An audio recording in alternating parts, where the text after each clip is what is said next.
Hello hello hello, क्या हाल चाल, क्या हाल चाल, क्या हाल चाल। ऑडियो एंड वीडियो क्लियर है तो प्लीज एक बार थम्स अप कर दीजिए बेटा। ऑडियो एंड वीडियो क्लियर है तो प्लीज एक बार थम्स अप कर दीजिए। Hello hello hello hello hello hello hello.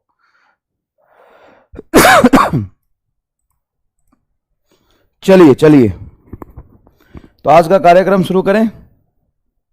चलिए, हेलो हेलो हेलो, आप सभी बच्चों को एमआर का बहुत बहुत नमस्कार। स्वागत है द सुपर एनर्जेटिक लक्ष्य नीट बैच में। और आज हम इलेक्ट्रिक चार्ज एंड फील्ड के लेक्चर नंबर 17 में आप सभी बच्चों का बहुत बहुत स्वागत करते हैं। तो आज हम लोग क्या पढ़ने वाले हैं, तो मेजर टॉपिक तो चलो कुछ क्वेश्चन करेंगे इलेक्ट्रिक फील्ड के ऊपर, है ना। इलेक्ट्रिक फील्ड के ऊपर कुछ सवाल करेंगे। और आज हम लोग पढ़ेंगे main torque on dipole in uniform electric field. Uniform electric field, uniform electric field में डाइपोल पे टॉर्क क्या लगता है and potential energy, potential energy stored in the dipole, stored in the dipole. Dipole में एक इलेक्ट्रोस्टैटिक पोटेंशियल एनर्जी स्टोर हो जाता है, उसके बारे में समझेंगे। जैसे मान लो कि ये पेन है, अब पेन को मैं ऐसे छोड़ता हूं तो नीचे क्यों गिरा, मैं छोड़ा, देखो नीचे गिर रहा है।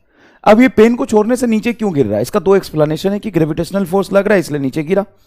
हाँ ठीक है, ग्रेविटेशनल फोर्स लग रहा है तो इसको नीचे गिरा दिया। दूसरा एक और एक्सप्लेनेशन है कि इसमें ना एक पोटेंशियल एनर्जी स्टोर हो गया है और उस पोटेंशियल एनर्जी की वजह से ना वो नीचे गिरा, और इसको जितना ज्यादा ऊपर ले जाऊंगा उतना ज्यादा इसमें पोटेंशियल एनर्जी स्टोर होगा, इसीलिए जितना ज्यादा ऊपर से छोड़ते उतना तेजी से वो नीचे आता है। तो सर इसमें सही कौन सा होगा, हम क्या बोले कि पेन पर ग्रेविटेशनल फोर्स लगा इसलिए नीचे आया, कि पेन में पोटेंशियल एनर्जी स्टोर था इसलिए नीचे आया। सही क्या है, ज्यादा सही क्या है बताओ। तो ज्यादा सही गलत कुछ नहीं होता, एक्चुअल में दोनों सही है। डिपेंड करता है कि आपको कौन सा एक्सप्लेनेशन सही कौन सा एक्सप्लेनेशन से समझना चाहते हैं। जैसे किसी भी चीज को एक्सप्लेन करने के दो तरीके हैं, फोर्स और एनर्जी मेथड, है ना। Force method and energy method, किसी भी फिनोमेना को एक्सप्लेन करने के दो तरीके होते हैं, force method and energy method. तो दोनों सही है, फोर्स मेथड से भी कर सकते हैं, एनर्जी मेथड से भी कर सकते हैं। तो चलिए उससे पहले हम कुछ इलेक्ट्रिक फील्ड पे पहले सवाल कर ले। एक बढ़िया सवाल है, इसको पढ़िए। मैं पोल जनरेट कर रहा हूं, अच्छे से सवाल सोच समझ के सॉल्व करिएगा। क्लियर है, अच्छे से सवाल को सोच समझ के सॉल्व करिएगा। पोल क्रिएट कर दिया मैंने, 1 मिनट का समय दिया है, सवाल सॉल्व करिए, ठीक है। Okay. An electron is rotating around a infinite positive linear charge in a circle of radius इतना। Electron is rotating around a infinite positive linear charge. Infinite positive linear charge मतलब ये लीनियर चार्ज रॉड है, infinitely large length का है, infinitely large linear charge का मतलब ये हो गया। और उसके चारों तरफ एक इलेक्ट्रॉन इस तरीके से सर्कुलर पाथ में घूम रहा है। रेडियस भी दे दिया 0.1 metre. If the linear charge density is 1 microcoulomb per metre, then the velocity of the electron in metre per second is. तो उस इलेक्ट्रॉन की वेलोसिटी कितनी होगी जिस वेलोसिटी से इलेक्ट्रॉन इसके सर्कुलर पाथ पे घूम रहा है। तो वैसे तो तुम तुक्का ही लगाओगे, कोई बात नहीं, तुक्का ही लगा के बता दो, लगा लो, ABCD तुक्का लगा लो। बताओ, ध्यान से सुनो, सॉल्व कैसे होगा। सबसे पहली बात यह समझने की कोशिश करो कि यहां पर एक इलेक्ट्रॉन इसके चारों तरफ सर्कुलर पाथ में घूम रहा है। जब भी कोई पार्टिकल सर्कुलर पाथ में घूमता है तो उसको घुमाने के लिए एक सेंट्रीपिटल फोर्स चाहिए, और वो सेंट्रीपिटल फोर्स कोई फोर्स नहीं होता, वो सेंट्रीपिटल फोर्स एक रिक्वायरमेंट होता है, कितना फोर्स लगेगा तभी घूमेगा। और ये फोर्स यहां पे कौन दे सकता है, तो इस लीनियर चार्ज की वजह से इस इलेक्ट्रॉन पे एक अट्रैक्टिव फोर्स लगेगा। लीनियर चार्ज की वजह से यहां पे इलेक्ट्रिक फील्ड मान लो E है तो फोर्स हो जाएगा QE। यहां पे फोर्स आप लिख सकते हैं Q इंटू E। अब mv²/r is equal to charge of electron is E, और इलेक्ट्रिक फील्ड यहां पे होता है 2k λ/r। तो r से r तो नीचे कट गया डिनोमिनेटर में। अब यहां पे मास नीचे चला जाएगा, ये v बराबर आ जाएगा रूट अंडर 2k लेमडा ई बटा एम, 2k लेमडा ई बटा एम। अब इससे सॉल्व कर लीजिए। रूट अंडर 2, k की value 9 into 10 to the power 9, lambda की वैल्यू हो जाएगी 1 माइक्रो कुलम पर मीटर, मतलब 10 टू दी पावर -6, माइक्रो की value 10 to the power -6, coulomb पर मीटर ऐसा यूनिट में है। चार्ज की वैल्यू हो जाएगी बेटा 1.6 into 10 to the power -19 divided by mass of electron हो जाएगा 10 to the power -31 kg direct. ठीक है। तो ये वाला टर्म ऊपर ले जाएंगे आप, कैलकुलेशन तो करना पड़ेगा भाई।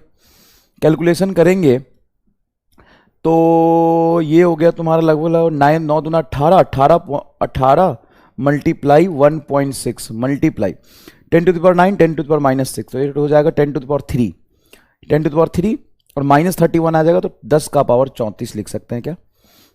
सही है, इंटू 10 का पावर -19। यहां से आप ध्यान से देखें तो 18 और 1.6 मतलब 27 के आसपास आएगा यार, ये मतलब 25 रूट 5 के आसपास आएगा, तो 5 के आसपास, तो ये टोटल टर्म ही मेरा 5 के आसपास आएगा, समथिंग 5.6 लिख सकता हूं। और 10 का पावर 34 और 19, तो 10 का पावर 15, 10 का पावर 15 है। वहां से अगर मैं बाहर निकालूं 10 का पावर 14 कर लूं, 15 आ रहा है ये ना, 34 और -19 है, तो 10 टू द पावर 15 आ रहा है ये, तो root under 10 to the power 15 है। इसको मैं बाहर निकालूंगा तो ये हो जाएगा तुम्हारा 10, मतलब 3 और आ जाएगा बाहर, रूट 10 का मतलब 3.1 और 10 टू द पावर 14 का मतलब 10 to the power 7, 5 3 15।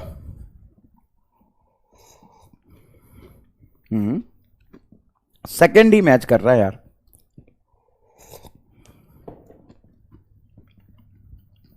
Exact solve करोगे मेरे हिसाब से सेकंड के आसपास ही आएगा। तुम तो तुक्का लगाए होगे, तो तुम्हारा आंसर देखने का कोई जरूरत तो है नहीं, 39% लोगों का सही है। इसको कैलकुलेशन करना ढंग से, है ना, सेकंड ही आ रहा होगा, 5.62 इंटू 10 टू द पावर 7 के आसपास ही आएगा मीटर पर सेकेंड। मेन है इसका कंसेप्ट समझो थोड़ा, ठीक है ना, कंसेप्ट समझो। अब ये कहेगा मास क्यों नहीं लिया 9.1, लिख ले 9.1 into 10 to the power -31 kg, ऐसा आएगा क्या?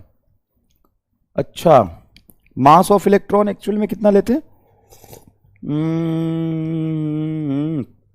अच्छा, नहीं तो -30 लेना होता। ओके ओके ओके, यहां पे थोड़ा गलत हो गया। मास ऑफ इलेक्ट्रॉन को 9.10 इंटू 10 टू द पावर -31 लो, अब बिल्कुल ये आ जाएगा। ठीक है, चलो यहां पे कंसेप्ट समझो पहले।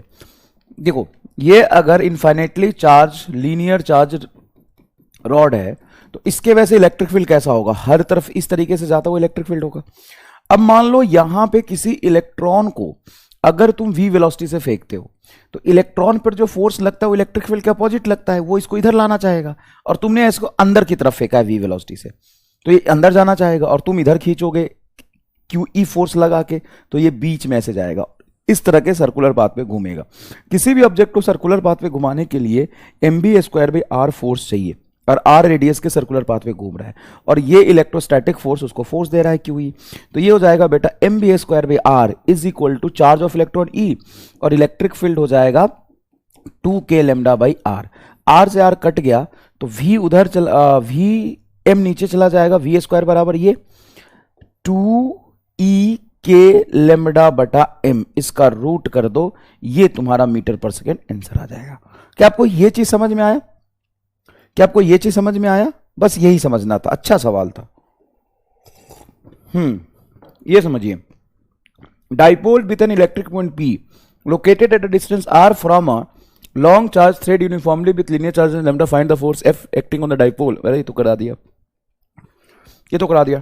एक सवाल ये दिया था मैंने,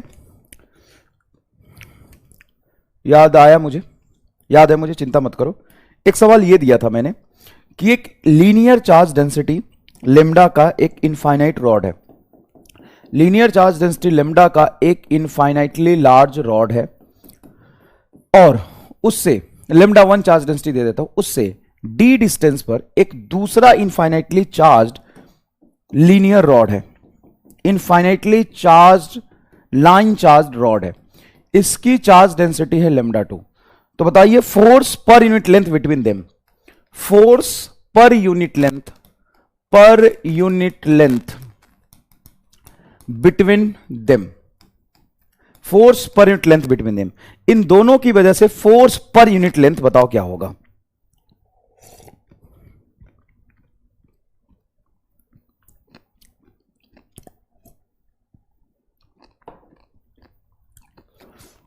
इन दोनों की वजह से फोर्स पर यूनिट लेंथ क्या होगा। सबसे पहली बात, इसके वजह से यहां पर इलेक्ट्रिक फील्ड होगा क्या कुछ?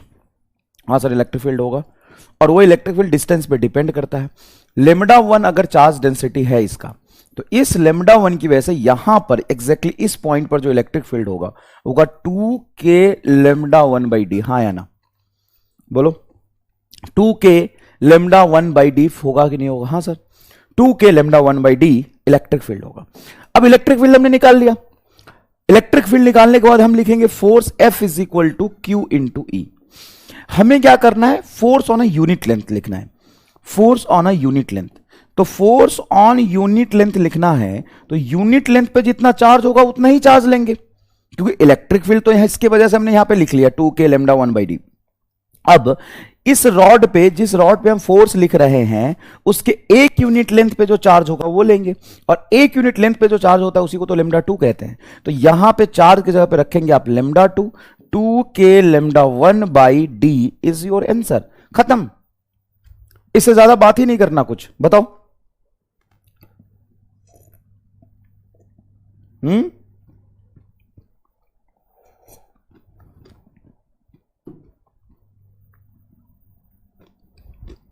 हो गया आंसर। ये शायद होमवर्क में दिया था क्या मैंने आपको? ये मैंने होमवर्क में दिया था क्या आपको? खत्म है, आंसर आ गया। 2k lambda 1 lambda 2 by D, this is your correct answer. Lambda same था तो लेमडा स्क्वायर हो जाएगा, कोई खास बात नहीं। मैंने तो अलग अलग लेमडा ले लिया जिससे थोड़ा ज्यादा सीखने को मिल जाए। चलो नेक्स्ट देखो, ये मान लो हेमी हॉलो स्फेयर है, hemi charged hollow sphere, hemi charged hollow sphere.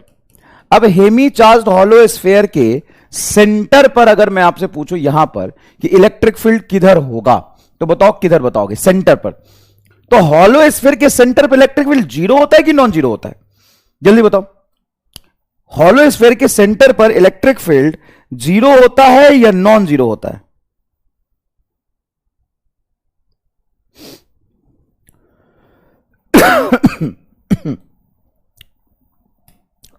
बताओ, हॉलो स्फीयर के सेंटर पे इलेक्ट्रिक फील्ड जीरो होता है कि नॉन जीरो होता है? क्या लास्ट स्टेप समझा दूं इसमें? क्या लास्ट स्टेप समझा दूं? Force is equal to Q E, और एक यूनिट लेंथ पे जो चार्ज होगा वो तुम्हारा लेमडा है। लेमडा का डेफिनेशन क्या होता है? चार्ज होना यूनिट लेंथ। फिर से समझा दीजिए, नशा करके आए हैं क्या हम? यहां पर देखो, ये हेमीस्फीयर है, हेमीस्फीयर के सेंटर पर इलेक्ट्रिक फील्ड किधर होगा बताओ? ठीक है, देखो पूरा स्फीयर होता है ना, पूरा स्फीयर, तो उस स्फीयर के सेंटर पे इलेक्ट्रिक फील्ड जीरो होगा, सही बात है, ठीक है ना। पूरा स्फीयर के सेंटर पे इलेक्ट्रिक फील्ड जीरो होगा, ये एकदम सही बात है। लेकिन अगर आधा ही स्फीयर हो तो आधा स्फीयर के सेंटर पे इलेक्ट्रिक फील्ड जीरो क्यों होगा भाई? सर क्या होगा इलेक्ट्रिक फील्ड भी? तो भाई आधा स्फीयर अगर है तो आधा स्फीयर के सेंटर पर इलेक्ट्रिक फील्ड इस पॉजिटिव चार्ज से दूर की तरफ ऐसे आएगा। आधा हॉलो स्फीयर हो तो आधा की वजह से इलेक्ट्रिक फील्ड जीरो कैसे हो जाएगा?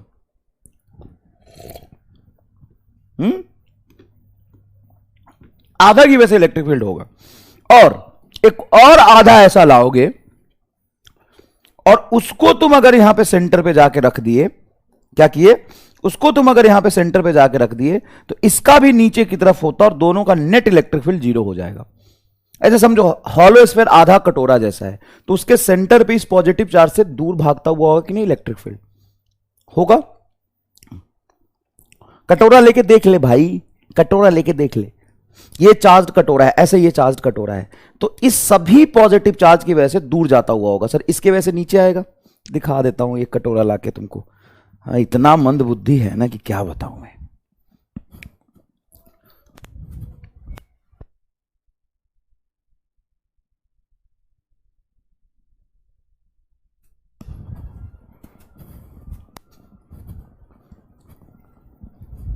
ले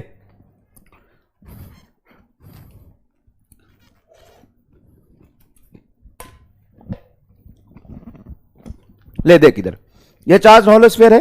अब ये चार्ज का मतलब है कि इसके सरफेस पर चार्ज बैठा हुआ है, हर जगह सरफेस पर चार्ज बैठा हुआ है। तो लॉजिकली सोचना, एक बार लॉजिकली सोचना, जो यहां पर चार्ज है उसके वजह से इलेक्ट्रिक फील्ड इसके दूर की तरफ, नीचे की तरफ आएगा ऐसे। जो ऊपर चार्ज है उसके वजह से नीचे, जो नीचे चार्ज है उसके वजह से ऊपर। तो इस चार्ज और इस चार्ज का कैंसिल, इस चार्ज का कैंसिल, यहां का और यहां का कैंसिल, लेकिन पीछे जो सरफेस पर चार्ज होगा उसके वजह से बाहर की तरफ इलेक्ट्रिक फील्ड आएगा। तो इस हॉलो स्फीयर के सेंटर पर इलेक्ट्रिक फील्ड तुम्हारी तरफ आएगा। सिंपल सा लॉजिक है। अब इतने मंदबुद्धि होगी तुम्हें, अब दिख रहा होगा हाँ सर सही कह रहे हो, ये तो 3 डायमेंशनल स्पेस हो गया ना, रिंग थोड़ी ना है। इस सरफेस पर यहां पर जो चार्ज होगा एग्जैक्टली उसका इलेक्ट्रिक फील्ड इससे दूर नीचे की तरफ, और यहां पर जो चार्ज होगा उसका ऊपर की तरफ सेंटर पे देखेंगे, ये कैंसिल होगा, ये कैंसिल होगा, इसका कैंसिल होगा, इसका कैंसिल होगा, लेकिन यहां पे भी तो चार्ज है ऐसे, तो इसका आगे की तरफ होगा।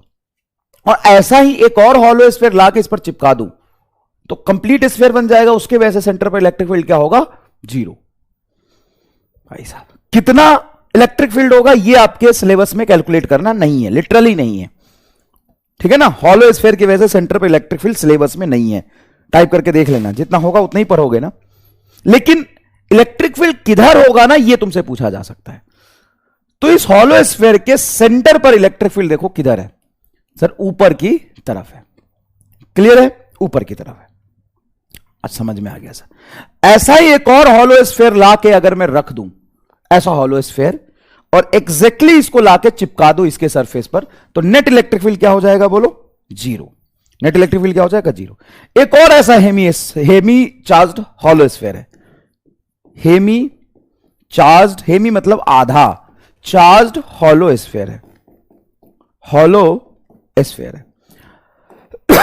अब मुझे यहां पर इलेक्ट्रिक फील्ड निकालना है, इस पॉइंट पर, इस ए पॉइंट पर इलेक्ट्रिक फील्ड देखना है। अब इस ए पॉइंट पर इलेक्ट्रिक फील्ड किधर होगा ये बताओ। ये ऊपर की तरफ E1 की डायरेक्शन, E1 होना चाहिए, या इस डायरेक्शन में E2 होना चाहिए, या इस डायरेक्शन में E3 होना चाहिए, या इधर E4 होना चाहिए, या नीचे की तरफ E5 होना चाहिए। Correct direction of electric field eight point A is, सवाल यहां पे ये है, इस पॉइंट पर, सेंटर पर नहीं, सेंटर तो यहां है, इससे कॉर्नर पे, इस पॉइंट पे अगर मैं देखूं, एक और बना देता हूं भाई मेरे, इधर भी बना देता हूं, तो E1 E2 E3 E4 E5 E6, correct direction of electric field, correct direction of electric field at A. बढ़िया सवाल है ये, सेंटर नहीं एट ए, सेंटर वाला तो जस्ट समझने के लिए कराया था। ए पर इलेक्ट्रिक फील्ड की डायरेक्शन किधर होगी ये बताओ, ये मेन सवाल है। E1 E2 E3 E4 E5 E6 E3, ठीक है ना, बढ़िया सवाल है ये। तो ज्यादातर बच्चे यहां पे E1 और E2 में कंफ्यूज हैं, तो आपको मैं बता दूं इसका सही जवाब होगा आंसर E1। E1 सर ये तो सेंटर पे होता तब बीच में सबका मिला के नेट बीच में ऊपर आता, इस पॉइंट पे तो कोने में है, तो इस कोने में इधर चार्ज दूर है, इधर कुछ पास है, तो इस तरफ नेट बनना चाहिए था। नहीं, ये गलत है, ये भी गलत है। E1 is your correct answer. अब इसका एक्सप्लेनेशन क्या है समझाता हूं। जैसे समझो कि ये एक हेमी हॉलो स्फीयर है, और इसके वजह से तुमने बता दिया कि इलेक्ट्रिक फील्ड सर इधर होना चाहिए E2 में। मान लो तुमने एक्सप्लेन किया कि सर ये E2 में मुझे लग रहा, तो जिसको E2 में लग रहा देखते हैं, इधर लग रहा। अब मान लो एक और ऐसा पॉजिटिवली चार्ज हेमी स्फीयर होता, तो उसके वजह से तुम इलेक्ट्रिक फील्ड किधर बताते। अगर ये पॉजिटिव चार्ज है तो नेट पॉजिटिव चार्ज का तुमने इधर बताया है, तो यहां पे इसकी वजह से किधर बताते, सर इधर बताता मैं, ये है ना, जैसा इसमें सिमेट्री से दिखाओगे इस तरफ ये सेंटर है तो सेंटर की तरफ थोड़ा झुका हुआ इधर, तो उस हिसाब से अगर उल्टा करो तो ये आएगा। हाँ, अब इन दोनों को अगर मैं ओवरलैप कर दूं, क्या कर दूं, इन दोनों को मैं अगर ओवरलैप कर दूं, एग्जैक्टली इस पर बिठा दूं, ऐसे बिठा दूं, तो तुम्हारा इलेक्ट्रिक फील्ड ये E2 और इसका E2 मिलके दोनों हॉलो स्फीयर मिलके कंप्लीट स्फीयर होएगा, और उसके अंदर इस पॉइंट पे नेट इलेक्ट्रिक फील्ड क्या, इन दोनों का सम इधर आ जाएगा। हां, लेकिन दोनों का नेट इलेक्ट्रिक फील्ड तो जीरो होना चाहिए। और ये जीरो कब होगा, जब ये ऐसे टेढ़ा होगा और ऐसे टेढ़ा होगा, तो कभी भी जीरो ऐड होके हो ही नहीं सकता। मान लो एक इलेक्ट्रिक फील्ड इधर है और एक इलेक्ट्रिक फील्ड इधर है, इन दोनों के बीच में 180 का एंगल नहीं है, कोई भी थीटा है, क्या इन दोनों का सम जीरो हो सकता है? कभी भी नहीं। लेकिन सर कंप्लीट स्फीयर होने के बाद तो अंदर में जीरो होता है। मान लो ये हॉलो स्फीयर है ये हॉलो स्फीयर है। अब चार्ज्ड हॉलो स्फीयर के अंदर में हर जगह पे इलेक्ट्रिक फील्ड तो जीरो होता है, अंदर में हर जगह पे इलेक्ट्रिक फील्ड जीरो होता है। अब यहां पे अगर एक आधा ही स्फीयर होता, उस चार्ज्ड हेमी स्फीयर के वजह से अगर मैं यहां पर इलेक्ट्रिक फील्ड देखूं, इस डायरेक्शन में आ गया, तो उल्टा रखूंगा तो एक और उल्टा हेमी स्फीयर रखूंगा तो उसका इस डायरेक्शन में होगा, इन दोनों का नेट मिला के यहां पे जीरो पे नहीं बन पाएगा। इसीलिए नेट इलेक्ट्रिक फील्ड जो होना चाहिए इस हेमी स्फीयर का इधर होना चाहिए। अब उल्टा मैं एक और हेमी स्फीयर रखूंगा, उसका नीचे होगा, अब दोनों का नेट मिला के यहां पे जीरो बन जाएगा, जो कि जीरो होना चाहिए। तो ये लॉजिक से सॉल्व होगा। बहुत बढ़िया सवाल है, ये थोड़ा सा नीट लेवल से ऊपर का सवाल है। मैं यहां पे लिख देता हूं note, not for all, note not for all, not for all, ये सब के लिए नहीं है। इसको समझने के लिए थोड़ा सा चाहिए बुद्धि, थिंकिंग एबिलिटी, डायरेक्शन का सेंस। मैं क्या समझा रहा हूं एक बार और रिपीट कर देता हूं, क्योंकि तुमने लिखा होगा, रिपीट कर दो। देखो देखो सर, अगर दोनों का अलग अलग नेट कैलकुलेट करें तो जीरो होता है, दोनों का अलग अलग नेट कैलकुलेट करेंगे, दोनों का मिला के नेट देखें तो एरिया का डायरेक्शन तो 90% होगा ना सर। हाफ की वजह से देख लो, हमें पूरा क्यों लें, हमें तो हाफ की वजह से देखना है गजब आइटम है छोर आपकी वजह से सही है, इसको पूरे के थ्योरी से जस्टिफाई कर रहे हैं गधा। अगर मैं इलेक्ट्रिक फील्ड इस डायरेक्शन में लेता हूं तो कोई बुराई नहीं, ले लो, लेकिन अगर मैं एक और उल्टा ऐसा हेमी स्फीयर लूं तो उसके हिसाब से इलेक्ट्रिक फील्ड इधर आना चाहिए। अब मैं दोनों को जोड़ दूंगा तो कंप्लीट स्फीयर होगा, कंप्लीट स्फीयर के सेंटर पे जीरो होना जाना चाहिए। लेकिन जब इन दोनों को जोड़ूंगा तो इस एक का इलेक्ट्रिक फील्ड इधर, एक का इलेक्ट्रिक फील्ड इधर, नेट जीरो नहीं आएगा, कुछ आ जाएगा, जो कि गलत है। नेट तो जीरो आना चाहिए, और नेट जीरो दोनों का जोड़ के तभी आएगा जब इसका ऊपर हो और इस आधे का अगर देखूं तो नीचे हो, और नेट जोड़ूंगा तो 180 डिग्री पर अपोजिट डायरेक्शन में सेम इलेक्ट्रिक फील्ड कैंसिल कर देगा। इसलिए ये आंसर सही है, ठीक है, इसलिए ये आंसर सही है। अच्छा सवाल है, थोड़ा समय लगा मुझे लेकिन मजा आया। देखो नेक्स्ट, चार्ज थिन सीट है, charge thin sheet, thin sheet, then find electric field, then find electric field, electric field in different region, electric field in different region, different region में इलेक्ट्रिक फील्ड बताओ। जैसे ये reason ए है, ये B है, ये सी है, ये डी है, मजा आएगा। इसका चार्ज है बेटा प्लस सिग्मा, इसका चार्ज है प्लस सिग्मा, इसका चार्ज है माइनस सिग्मा। तो ए में इलेक्ट्रिक फील्ड क्या होगा ये बताओ, चलो ए पे इलेक्ट्रिक फील्ड क्या होगा ये बताओ। तो ध्यान से सुनना, ध्यान सुनना। सबसे पहले तो पॉजिटिव चार्ज थिन सीट है, मतलब नॉन कंडक्टिंग जैसा बिहेव करेगा। इसके वजह से इस रीजन में इलेक्ट्रिक फील्ड इधर जाएगा क्या? हाँ, इस पॉजिटिव से दूर जाता हुआ। इस पॉजिटिव की वजह से इधर देखेंगे तो दूर जाता हुआ, और निगेटिव के लिए देखेंगे तो यहां से इस तरफ जाता हुआ इलेक्ट्रिक फील्ड आएगा। मतलब निगेटिव का ऐसे, और इस पॉजिटिव का यहां से दूर, और इस पॉजिटिव का कि यहां से दूर। तो ये दोनों इलेक्ट्रिक फील्ड एक दूसरे को कैंसिल कर लेगा, क्योंकि प्लेट की वजह से इलेक्ट्रिक फील्ड डिस्टेंस पे डिपेंड करता नहीं है। तो ये आगे और ये पीछे कैंसिल हो जाएगा, तो एक का ही बचेगा, मतलब sigma upon 2 epsilon not electric field बचेगा इस रीजन में।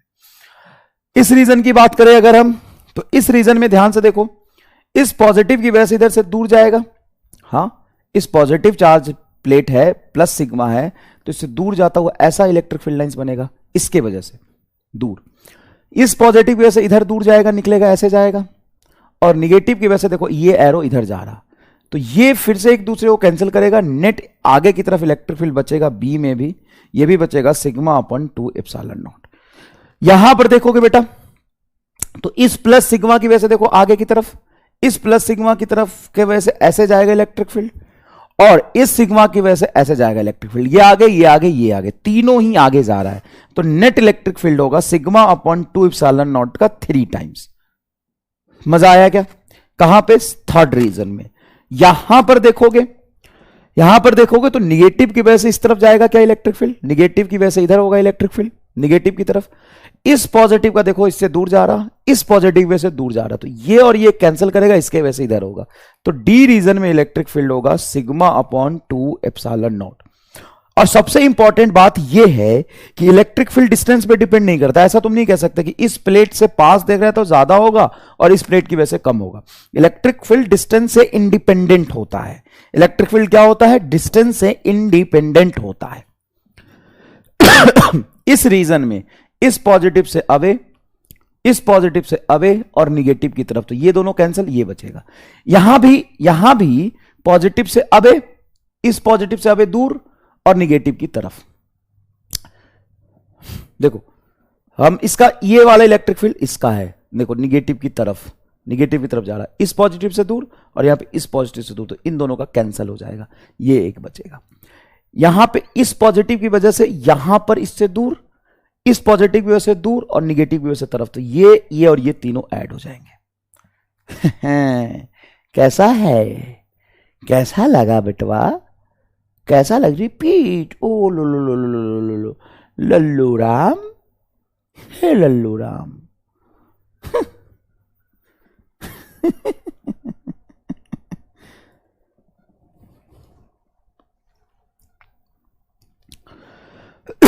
डी रीजन में इलेक्ट्रिक फील्ड आउटवर्ड कैसे? डी रीजन में चचा, हाँ चचा, है चचा, माइनसवा के लिए एकरा तरफ जताई, माइनस के लिए एकरा तरफ, और इस प्लस से ये दूर और इस प्लस से ये दूर। देखो इस प्लस की वजह से मैं इलेक्ट्रिक फील्ड देखू, इस पॉजिटिव की वजह से तो दूर दूर दूर दूर दूर दूर दूर इधर जा रहा होगा, इस पॉजिटिव का इस पॉइंट पर दूर जा रहा होगा इससे, और निगेटिव की तरफ जा रहा होगा, तो ये पीछे और ये आगे कैंसिल, ये बचेगा। बुद्धि है, बुद्धि बुद्धि बुद्धि बुद्धि बुद्धि बुद्धि बुद्धि। इतना इनपेशेंट क्यों हो भाई? थोड़ा देखो, समझो, कैलकुलेट करने की कोशिश करो। चलो ये देखो, ये प्लेट लिया और ये प्लेट लिया, ये प्लेट लिया, कंडक्टिंग नॉन कंडक्टिंग नहीं कर रहे हैं, चार्ज सीट बोल रहे हैं, चार्ज सीट, और सिर्फ चार्ज सीट बोल दूं ना मैं तो ये नॉन कंडक्टिंग प्लेट जैसा होता है। ये प्लस सिग्मा, ये माइनस सिग्मा और ये plus sigma. Electric field A B C D region में निकालो। बुद्धि है, बुद्धि, बुद्धि, बुद्धि है, बुद्धि, बुद्धि, बुद्धि, ए बी सी डी में निकालो। चलो, बुद्धि है, बुद्धि,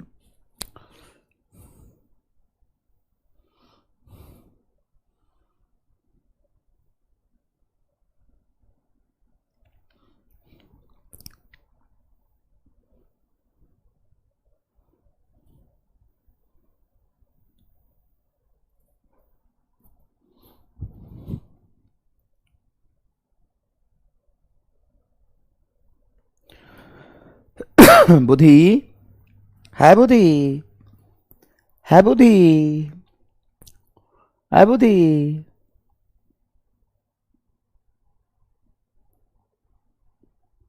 सुनो कैसे करोगे, सुनो सुनो, जैसे तुम ऐसे रैंडम सबको एक साथ सॉल्व कभी मत करना, है ना। मेरी तरह तुम नहीं बन सकते हो, ये एक्सेप्ट कर लो। मेरी तरह तुम नहीं बन सकते, एक्सेप्ट कर लो, ठीक है।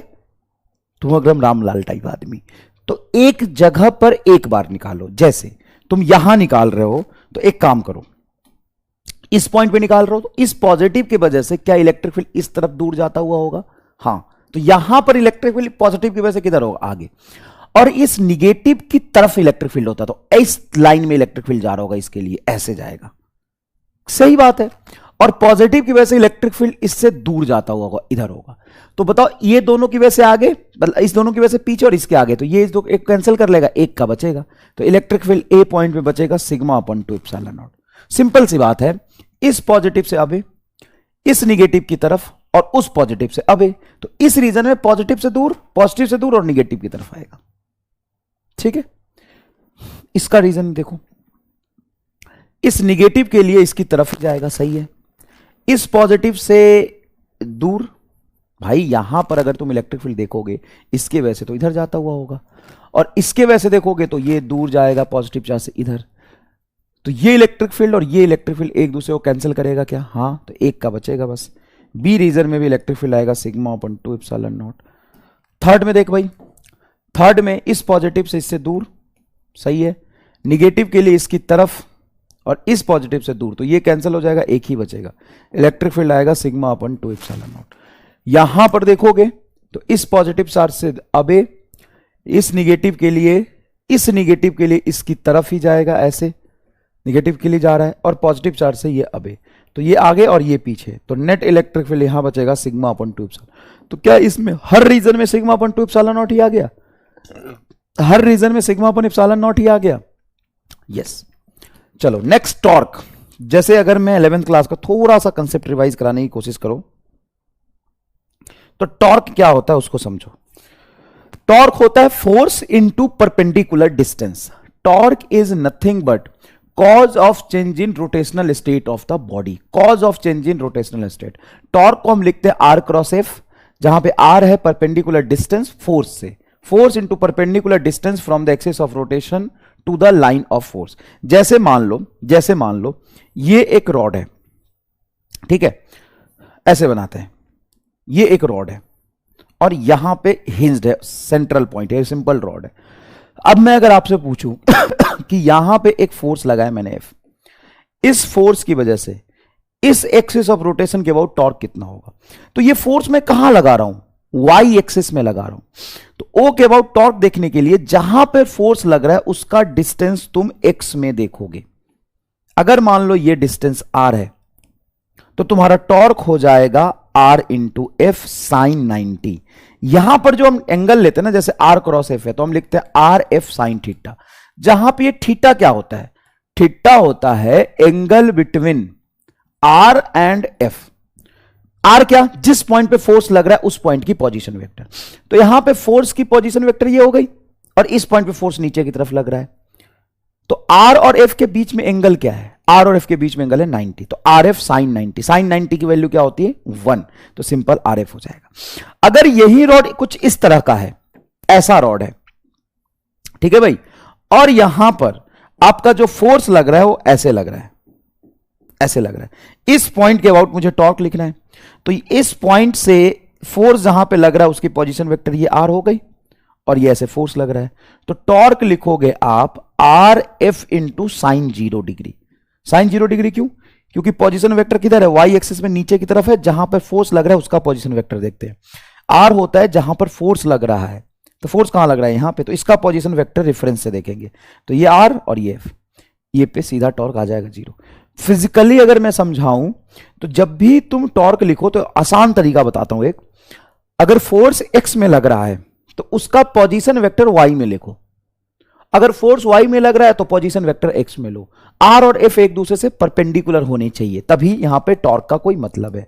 जैसे मान लो जैसे मान लो कि ये तुम्हारा एक रॉड है, यहां से हिंज कर दिया ओ से, और इस पर फोर्स हम ऐसे लगा रहे हैं, तो जिस पॉइंट पे फोर्स लगा रहा है उसका पोजीशन वेक्टर ये आर हो गया एक्स में। हाँ, अब यहां पे फोर्स देखो तो फोर्स एक्स वाई प्लेन में है, इस फोर्स का 2 कंपोनेंट होगा, ई फोर्स का एक्स कंपोनेंट एफ एक्स और वाई कंपोनेंट एफ वाई। अब टॉर्क लिखने के लिए सीधा हम क्या करते हैं कि वो फोर्स उठाते हैं जो आर के परपेंडिकुलर हो, और वो आर उठाते हैं जो फोर्स के परपेंडिकुलर हो। यहां आर एक्स में है तो फोर्स वाई वाला उठाएंगे, तो टॉर्क हो जाएगा simple r into F y, ये पोजीशन वेक्टर और ये फोर्स, इसको गोली मारो। पैरेलल वाली चीजें हटा देते हैं, परपेंडिकुलर वाली चीजें लेते हैं। क्लियर है क्या एकदम, ये थोड़ा मैंने समझाने की कोशिश करी, r into F y torque होगा, क्लियर है। अब यहां पे क्या करते हैं कि हम एक डाइपोल लेते हैं और उस डाइपोल को यूनिफॉर्म एक्सटर्नल इलेक्ट्रिक फील्ड में रखते हैं। और स्पेशली यहां पे एक वर्ड ध्यान देना है, यूनिफॉर्म एक्सटर्नल इलेक्ट्रिक फील्ड। ये यूनिफॉर्म है, यूनिफॉर्म मतलब एक जैसा इलेक्ट्रिक फील्ड है। दूसरी बात है एक्सटर्नल इलेक्ट्रिक फील्ड है, मतलब बाहर से किसी सोर्स की वजह से एक्सटर्नल फील्ड प्रेजेंट था। ये डाइपोल का फील्ड नहीं है। जैसे कई बच्चा कहता है कि सर ये हमने डाइपोल लिया और इसका इलेक्ट्रिक फील्ड है और इसका इलेक्ट्रिक फील्ड इसी डाइपोल पे टॉर्क लगा रहा। अरे भाई, एक चार्ज खुद के इलेक्ट्रिक फील्ड की वजह से खुद पे फोर्स लगा सकता है क्या? Not defined. तू खुद को ही थप्पड़ मारता रहेगा क्या दिन भर? हाँ सर मैं तो मार लेता हूं, तो तू पागल है। ये एक नेचुरल चीज नहीं है, अननेचुरल है। तू खुद के वैसे खुद को थप्पड़ नहीं मारते हैं। तो यहां पर जो मैंने डाइपोल रखा है उसका फील्ड होगा, हाँ उसको नहीं देखना। सर इस डाइपोल की वजह से फील्ड कुछ आएगा, एक्सटर्नल इलेक्ट्रिक फील्ड है ये। और वैसे भी डाइपोल का इलेक्ट्रिक फील्ड यूनिफॉर्म होता है कि नॉन यूनिफॉर्म होता है? चलिए बता पहले तो। अगर तुमसे कोई पूछे कि electric field due to dipole, electric field due to dipole, field due to dipole, dipole is uniform और नॉन यूनिफॉर्म, बता क्या होता है? Non uniform. सर ये नहीं समझ में आया कैसे? अरे यूनिफॉर्म का मतलब है कि हर जगह पे सेम। क्या डाइपोल का इलेक्ट्रिक फील्ड हर जगह पे सेम होता है? नहीं। इक्वेटोरियल लाइन पे 2k p by are cube होता है, और आर क्यूब का मतलब है कि डिस्टेंस बढ़ाने पर इलेक्ट्रिक फील्ड कम होगा, inversely proportional to r cube है। अलग अलग आर पे अलग अलग इलेक्ट्रिक फील्ड आएगा, नॉन यूनिफॉर्म है। तो यहां पे यूनिफॉर्म इलेक्ट्रिक फील्ड कहां से आया? किसी सोर्स से आया, वो एक्सटर्नल इलेक्ट्रिक फील्ड है। बहुत जान लगती समझाने में, इतने मंदबुद्धि हो। ये एक एक्सटर्नल इलेक्ट्रिक फील्ड है और उस इलेक्ट्रिक फील्ड में एक डाइपोल रख दिया। देखो ये माइनस चार्ज, ये प्लस चार्ज, ये निगेटिव चार्ज, ये पॉजिटिव चार्ज, और इन दोनों के बीच में बेटा डिस्टेंस है आधा ए और अगला आधा ए, मतलब दोनों चार्ज के बीच में डिस्टेंस क्या हो जाएगा? 2a। तो इसका इलेक्ट्रिक डाइपोल मोमेंट कितना होगा? Q into 2a। ये इलेक्ट्रिक डाइपोल मोमेंट आ गया। ओके ठीक है सर। अब यहां पे अगर इस पॉजिटिव चार्ज पे हम फोर्स देखें कितना लग रहा, तो इलेक्ट्रिक फील्ड E में फोर्स हो जाएगा QE। इलेक्ट्रिक फील्ड E में Q चार्ज पर फोर्स हो जाएगा QE इलेक्ट्रिक फील्ड की तरफ। तो ये जो फोर्स होगा वो होगा simple Q into E। Negative charge पर फोर्स कितना होगा? Sir simple Q into E। Negative charge पर जो फोर्स होगा वो इलेक्ट्रिक फील्ड के अपोजिट डायरेक्शन में होगा। अब इस ओवरऑल डाइपोल पे अगर मैं नेट फोर्स पूछूं तो नेट फोर्स कितना हो जाएगा? नेट फोर्स हो जाएगा बेटा आपका 0। और नेट फोर्स हमेशा 0 ही लगता है अगर इलेक्ट्रिक फील्ड यूनिफॉर्म हो तो। क्यों? अगर इलेक्ट्रिक फील्ड यूनिफॉर्म है तो डाइपोल को चाहे कैसे भी रख दो, इस पॉजिटिव चार्ज पे आगे लगेगा फोर्स QE, निगेटिव पे पीछे लगेगा QE। अगर तुम्हारी मर्जी है तुम डाइपोल को ऐसे रख दो। ये इलेक्ट्रिक फील्ड, देख ध्यान से, ये इलेक्ट्रिक फील्ड, और डाइपोल को तुम ऐसे रख दो। लो ऐसे रख दो डाइपोल को, ये प्लस Q चार्ज और ये माइनस Q चार्ज। अब मुझे बताओ इस प्लस Q चार्ज पर फोर्स कितना लगेगा? सर आगे लगेगा QE, इलेक्ट्रिक फील्ड E है।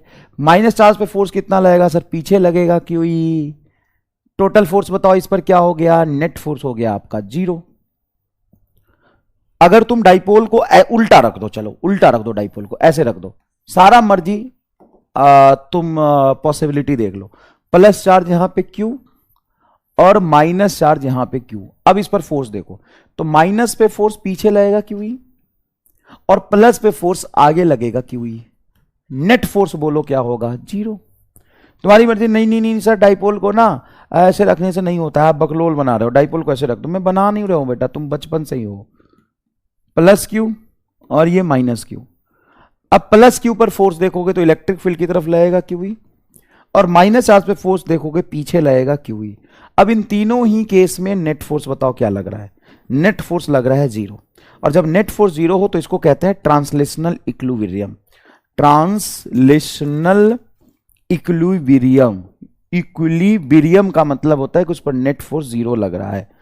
तो आप एक स्टेटमेंट लिख सकते हैं, net force on dipole in uniform electric field, in uniform electric field, electric field is zero. बोलो हाँ या ना। अगर मैं यहां पे एक स्टेटमेंट लिख दूं, net force on dipole in uniform net force on dipole in electric field is always zero. In electric field is always zero. अब ये सही है कि गलत, बताओ, ट्रू की फॉल्स? ट्रू फॉल्स बोलो रे।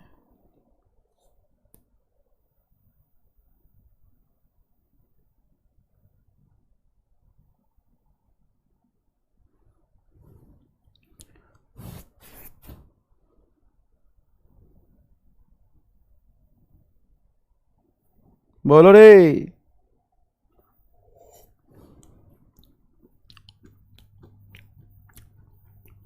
फॉल्स क्यों? रीजन क्या है? रीजन क्या है फॉल्स होने का? इक्विलिब्रियम को जीरो क्यों कहा है? हमेशा नेट फोर्स जीरो हो तो उसी को इक्विलिब्रियम कहते हैं, तो फिर ट्रांसलेशनल क्यों? उर्वशी माधविद्या, बेटा 11th क्लास नहीं पढ़े हो तो मेरे मत्थे क्यों पढ़ रहे हो? नेट फोर्स जब जीरो हो तो उसको इक्विलिब्रियम नहीं कहते हैं, उसको ट्रांसलेशनल इक्विलिब्रियम ही कहते हैं। But normal laws of motion में बॉडी घूमती तो नहीं है, इसलिए जनरलाइज स्टेटमेंट यूज कर देते हैं। लेकिन जब नेट फोर्स जीरो हो तो उसको ट्रांसलेशनल इक्विलिब्रियम ही कहते हैं। थर्ड केस में क्या करेगा वो मैं बताएगा आगे। जो अभी जितना समझाया, जीरो कहां से आया, 2E0 कहां से आया, कहां पे?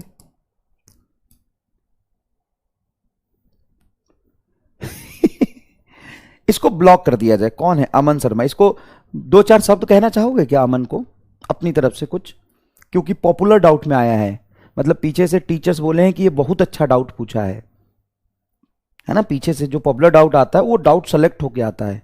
तो अमन को बधाई बोलो, इसका डाउट सेलेक्ट होके आया है। पता है क्या पूछ रहा है? देखना अमन क्या पूछ रहा है। सर ये 2ε0 क्यों आया? तो अपनी तरफ से अमन को दो चार शब्द कहो तुम लोग। वेलकम है तुम लोगों का। E इज द डिस्टेंस पे डिपेंड करता है। E बराबर KQ/R²। E independent on distance. E तो डिस्टेंस पे डिपेंड करता है। अच्छा, इसका भी बहुत डाउट सेलेक्ट होके आया है। किसका? दनी सतानो बोली का डाउट सेलेक्ट होके आया है क्या? E तो डिस्टेंस पे डिपेंड करता है।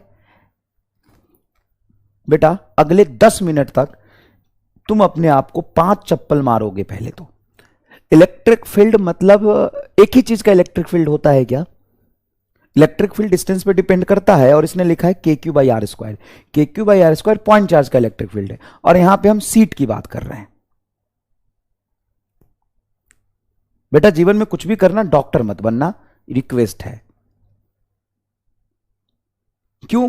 तुम क्या करोगे? मरीज बोलेगा सर दर्द कर रहा है। हाँ तो सर दर्द कर रहा है तो दर्द की तो एक ही दवाई होती है।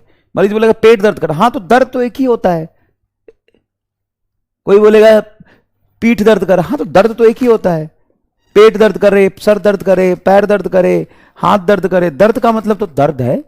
दर्द तो दर्द है। तो इलेक्ट्रिक फील्ड तो इलेक्ट्रिक फील्ड है, KQ/R²। वही तो हम पढ़े हैं, KQ/R²। सीट का इलेक्ट्रिक फील्ड होता है σ/2ε0, उसमें डिस्टेंस नहीं है।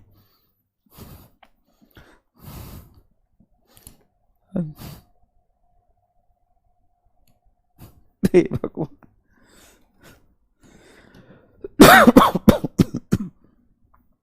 हाँ जी, तो यहां पे ये जीरो क्यों है जरा बताइएगा। जीरो इसलिए है कि net force on dipole in electric field is always zero is false.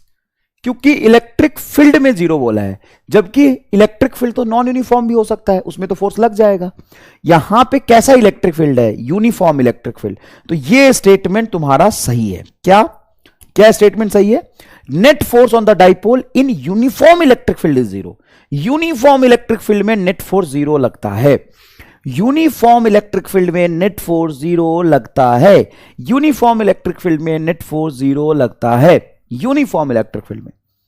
अगर इलेक्ट्रिक फील्ड नॉन यूनिफॉर्म हो तो उसमें फोर्स लग भी सकता है, नहीं भी लग सकता है। इसलिए ये स्टेटमेंट जो है ना वो तुम्हारा फॉल्स है। Net force on the dipole in uniform electric field is always zero true होता। अगर ऐसा लिखा हुआ है, बार बार मेहनत करके तुम्हें सिखाने की कोशिश कर रहे, सीख लो बेटा।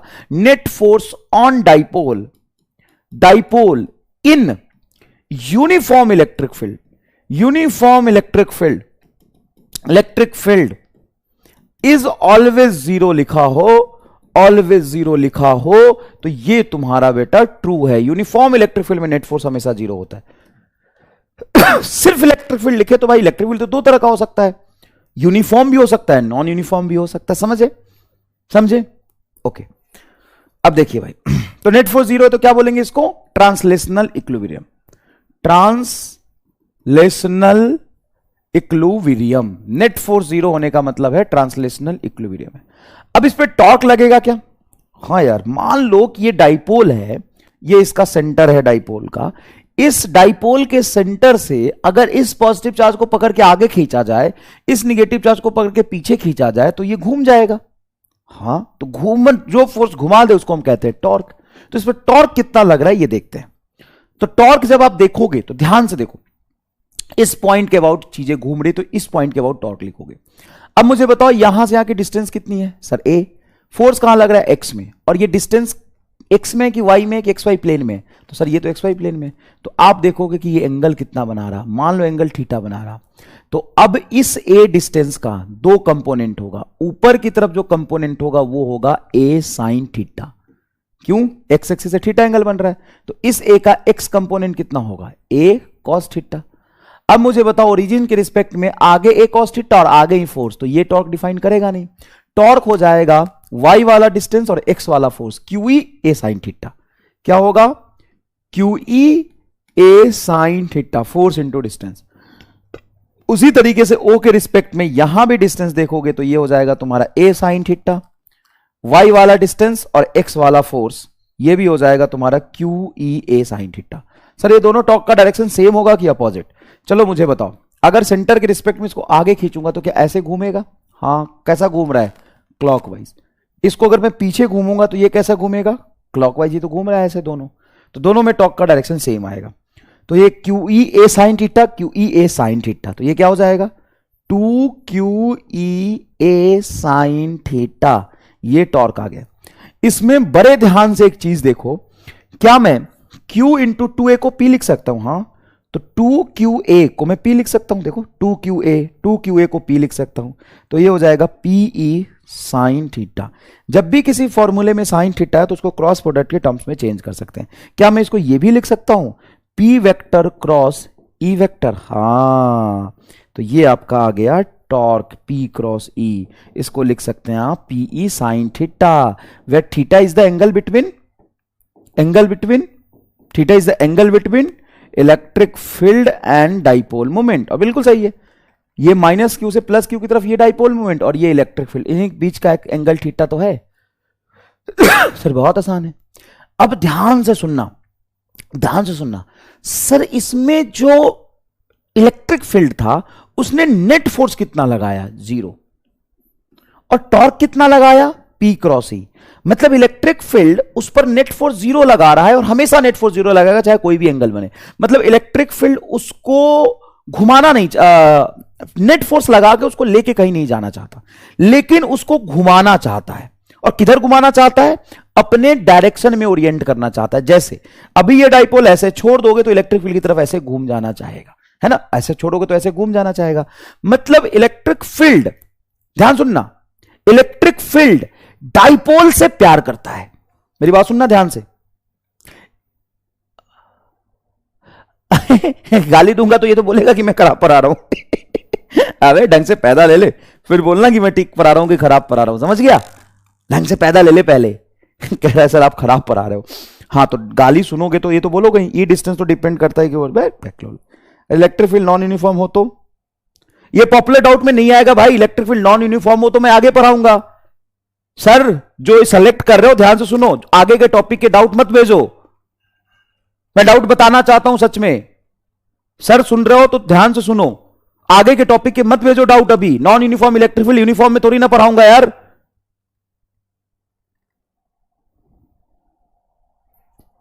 Torque net is 0, it is equilibrium. ये कितने डाउट सेलेक्ट करके भेज दिए। सर अगर यूनिफॉर्म होता तो ट्रू होता। हां बिल्कुल सही है। पॉपुलर डाउट में वो आएंगे ना जो अच्छे डाउट होंगे, आगे के टॉपिक के डाउट थोड़ी ना बताऊंगा अभी। अभी तो यूनिफॉर्म इलेक्ट्रिक फील्ड पर आ रहा हूं, नॉन यूनिफॉर्म इलेक्ट्रिक फील्ड आगे आएगा।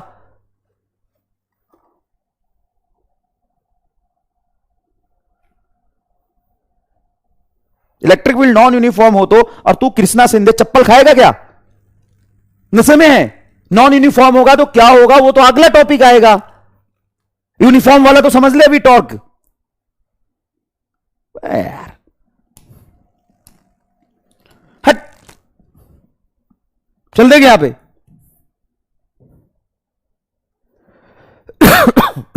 देख यहां पे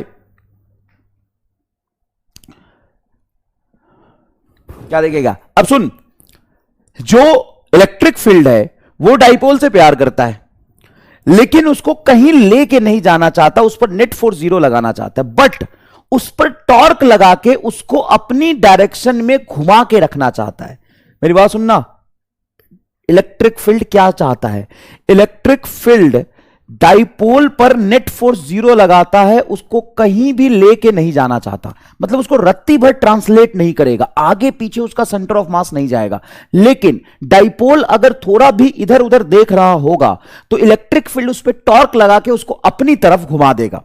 टॉर्क लगा के क्या करेगा? अपनी तरफ घुमा देगा।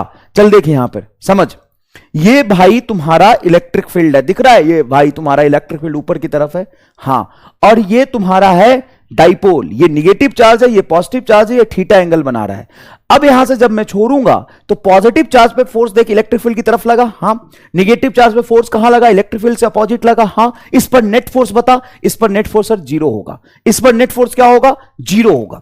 अब इस पर टॉर्क लगेगा क्या? हां, देखो ये ऊपर फोर्स लगा के इसको ऐसे एंटी क्लॉकवाइज घुमाना चाहता है, और ये भी एंटी क्लॉकवाइज घुमाना चाहता है। जैसे मैं छोड़ूंगा तो ये जो डाइपोल अभी थीटा एंगल पे इधर घूमा हुआ है, वो घूम के इलेक्ट्रिक फील्ड की तरफ आना चाहेगा। ध्यान से देख, ध्यान से देख, देख, देख। अब देख, ये फिर से इधर गया तो देख टॉर्क ऐसे लग रहा इलेक्ट्रिक फील्ड की तरफ, फिर इधर आया तो टॉर्क इलेक्ट्रिक फील्ड की तरफ ऐसे घुमाएगा। इधर आ गया तो देखो अभी ऊपर फोर्स लग रहा, पॉजिटिव पे ऊपर ही फोर्स लगेगा, देखो ये फिर से ऊपर ले जाना चाहेगा।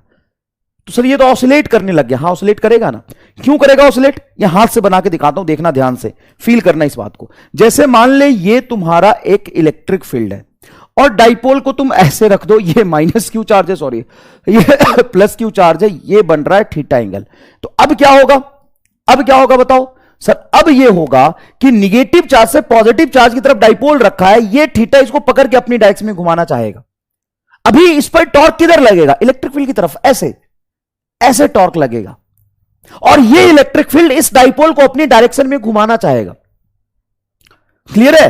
अगर मैं इसी इलेक्ट्रिक फील्ड में डाइपोल को ऐसे रखूं, ये माइनस चार्ज है और ये प्लस चार्ज है, अब इस पर बताओ टॉर्क किधर लगेगा? बड़ा सिंपल है, इस पॉजिटिव चार्ज पे आगे फोर्स लगेगा, निगेटिव चार्ज पे पीछे फोर्स लगेगा, ये भी इसको ऐसे घुमाना चाहेगा। मतलब इलेक्ट्रिक फील्ड, सुनना ध्यान से, इलेक्ट्रिक फील्ड हमेशा क्या चाहता है कि डाइपोल उसकी डायरेक्शन में ही ओरिएंट रहे, उसकी तरफ ही देखता रहे। इधर उधर जैसे ही डाइपोल देखता है, इलेक्ट्रिक फील्ड थप्पड़ मार के बोलता रहे मेरी तरफ देख, इधर इधर उधर कहां देख रहा है, मेरी तरफ देख। इसको बर्दाश्त नहीं कि डाइपोल इधर उधर देखे। जैसे अभी डाइपोल किधर देख रहा है सर? इधर। डाइपोल माइनस से प्लस चार्ज की तरफ इधर होगा, इलेक्ट्रिक फील्ड इधर है, दोनों के बीच में एंगल कितना बन रहा है? थीटा बन रहा है। ये घुमा के अपनी डायरेक्शन में लाना चाहता है, हां ये डायरेक्शन अपनी डायरेक्शन में डाइपोल को रखना चाहता है। अभी बताओ अभी किधर टॉर्क लगेगा सर? इलेक्ट्रिक फील्ड की तरफ टॉर्क लगेगा, इलेक्ट्रिक फील्ड की तरफ टॉर्क लगेगा। इलेक्ट्रिक फील्ड डाइपोल को अपनी डायरेक्शन में घुमा के रखना चाहता है, लेकिन उस पर नेट फोर्स क्या लगाता है? 0। अभी भी नेट फोर्स क्या लगेगा? 0। टॉर्क कितना लगेगा सर? पीई एंगल बन रहा साइन थीटा। अभी बता फोर्स कितना लगेगा? 0। टॉर्क कितना लगेगा सर? P E sine theta. यह सिनारियो बनेगा क्या? हां। अब देख बेटा ध्यान से, ये तो दो सिचुएशन हो गई, ये तो दो सिचुएशन हो गई। अब ये देखो आगे, अब ये आगे देखो, मान लो ये इलेक्ट्रिक फील्ड है और ऐसे तुमने डाइपोल रख दिया, ये माइनस चार्ज और ये प्लस चार्ज। अब इस पर टॉर्क बोलो कितना लगेगा सर? फोर्स तो 0 लगेगा, हां। टॉर्क कितना लगेगा? 0। अब टॉर्क जीरो क्यों लग रहा है उसको तीन तरीके से बताता हूं। पहला तो फिजिकली देखो कि इस पर पॉजिटिव चार्ज पर फोर्स आगे क्यों हुई और इस निगेटिव चार्ज पर फोर्स पीछे क्यों हुई। अब इसको घुमा ही नहीं रहा। अब मान लो इस लेंथ पर आगे फोर्स लग रहा क्यों हुई और पीछे फोर्स लग रहा क्यों हुई, तो ये घूमेगा क्या? नहीं सर, ये नहीं घूमेगा, ये एज इट इज सीधा ही रह जाएगा, स्ट्रेट ही रह जाएगा, ये घूम ही नहीं सकता, ये सीधा रह जाएगा एज इट इज, ये सीधा रह जाएगा एज इट इज। अच्छा सर ठीक है, ये बात तो आप सही कह रहे हो। अब अगर मैं इस इलेक्ट्रिक फील्ड में डाइपोल को ऐसे रख दूं, ये प्लस चार्ज और ये माइनस चार्ज, या पहले ऐसे रखता हूं, ऐसे रखता हूं एकदम परपेंडिकुलर, ये प्लस चार्ज और ये माइनस चार्ज। अब बताओ क्या होगा? सर फोर्स इस पर आगे लगेगा क्यू और इस पर पीछे लगेगा क्यू। अभी डाइपोल एकदम परपेंडिकुलर है इलेक्ट्रिक फील्ड से, 90 डिग्री का एंगल बन रहा है, तो यहां पे जो टॉर्क लगेगा क्या वो मैक्सिमम लगेगा पी। हाँ, पी साइन 90 की वैल्यू 1 हो जाएगी, मैक्सिमम टॉर्क लगेगा। नेट फोर्स अभी भी कितना लगेगा? 0। मतलब यहां पर क्या होगा कि अगर तुम्हारा ये इलेक्ट्रिक फील्ड है और उसी डायरेक्शन में डाइपोल को रख दोगे तो फोर्स भी 0 और टॉर्क भी 0। क्या होगा? फोर्स भी 0 और टॉर्क भी 0। क्या ये बात आपको चमक रहा है बहुत अच्छे से? फोर्स भी 0 और टॉर्क भी 0। अगर हल्का सा डाइपोल को थोड़ा घुमा के रख दोगे तो तुरंत से इलेक्ट्रिक फील्ड उस पर टॉर्क लगा के अपनी तरफ घुमा के ले आएगा। थोड़ा सा डाइपोल को इधर रख दोगे, तुरंत से इलेक्ट्रिक फील्ड टॉर्क लगा के अपनी तरफ घुमा के रख देगा। अगर तुम डाइपोल को परपेंडिकुलर रख दोगे, इलेक्ट्रिक फील्ड बहुत ज्यादा टॉर्क लगा के अपनी डायरेक्शन में घुमा के ले आएगा। हमेशा इलेक्ट्रिक फील्ड डाइपोल को अपनी डायरेक्शन में रखना चाहता है। क्यों? उसे प्यार करता है, लेकिन उस पर रत्ती पर फोर्स नहीं लगाता, उसको कहीं लेके नहीं जाना चाहता, क्योंकि उस पर नेट फोर्स 0 लगाता है, लेकिन उसको घुमा के अपनी डायरेक्शन में रखना चाहता है। थोड़ा भी अगर डाइपोल इलेक्ट्रिक फील्ड की तरफ है तो उस पर नेट फोर्स 0 लगेगा, इलेक्ट्रिक फील्ड कहेगा हाँ ठीक है, तुम ऐसे ही रहना, कहीं मत जाना, तुम हमेशा मेरी तरफ देखते ही रहना। इलेक्ट्रिक फील्ड क्या बोलेगा डाइपोल को कि तुम ऐसे ही रहना, तुम हमारी तरफ देखते रहना, थोड़ा भी इधर उधर मत जाना। हल्का सा जैसे ही डाइपोल घूमेगा, इलेक्ट्रिक फील्ड उसको बोलेगा इधर इधर देख, इधर देख, इधर घूम, मेरी तरफ घूम, इधर उधर कहां देखती है, मेरी तरफ देखना। फिर डाइपोल को ऐसे घुमा के रख दो, इलेक्ट्रिक फील्ड नाराज हो जाएगा, फिर डाइपोल को घुमा के ऐसे ले आएगा। अब मान लो डाइपोल ज्यादा नाराज हो जाए, एकदम परपेंडिकुलर देखने लग जाए, तो मैक्सिमम टॉर्क लगा के घुमा लेता है। लेकिन अगर डाइपोल बहुत ही ज्यादा नाराज हो जाए, एकदम इलेक्ट्रिक फील्ड के अपोजिट देखने लग जाए, तो इलेक्ट्रिक फील्ड का बस डाइपोल पे नहीं चलता। जैसे मान लो ये पॉजिटिव चार्ज हो गया, ये निगेटिव चार्ज हो गया, तो यहां पे इलेक्ट्रिक डाइपोल किधर होगा? इस तरफ होगा कि नहीं होगा डाइपोल मोमेंट? हाँ सर। अब इस पर टॉर्क बताओ तो। सर इस पर टॉर्क 0 और फोर्स भी 0। इस पर जो इलेक्ट्रिक फील्ड होता है बेचारा बेबस हो जाता है।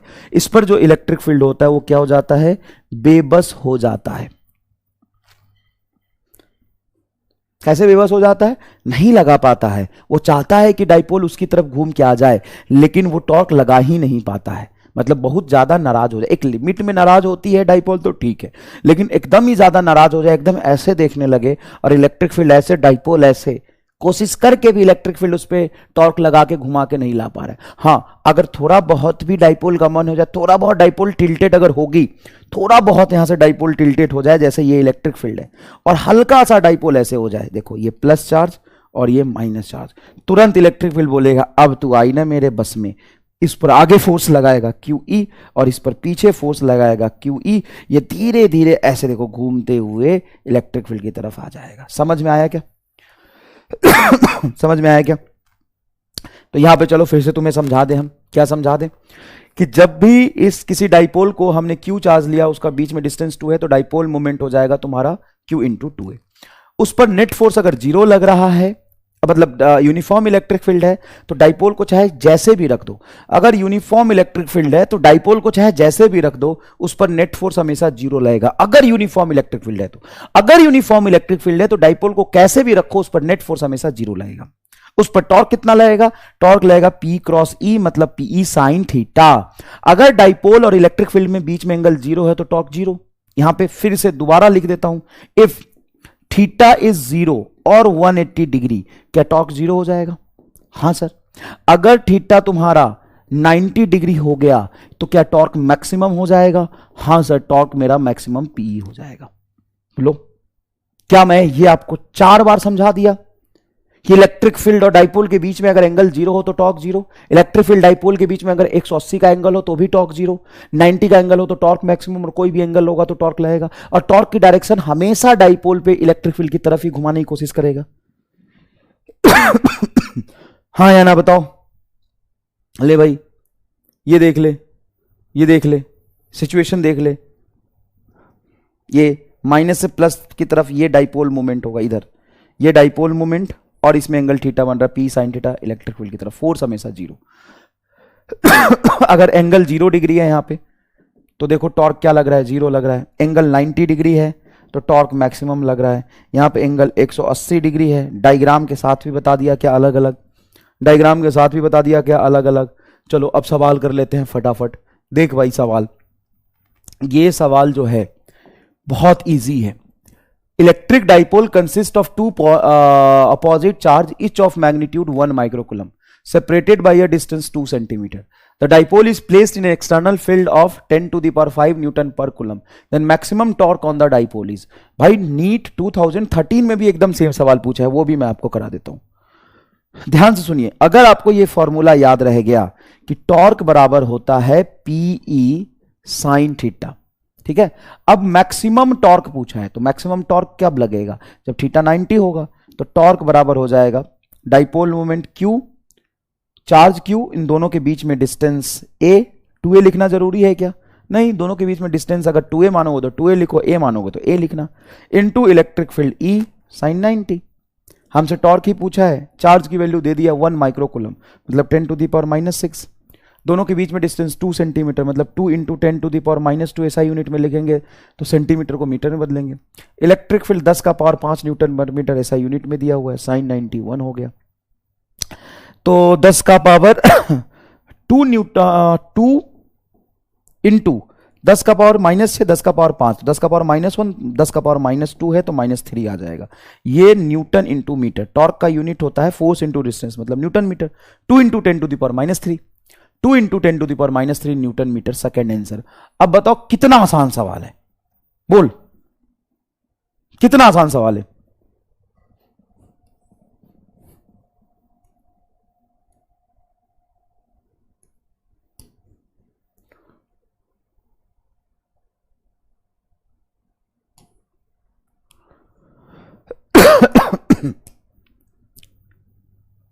सिर्फ पी साइन थीटा में याद होना चाहिए। देखो सवाल धुआं धुआं हो गया।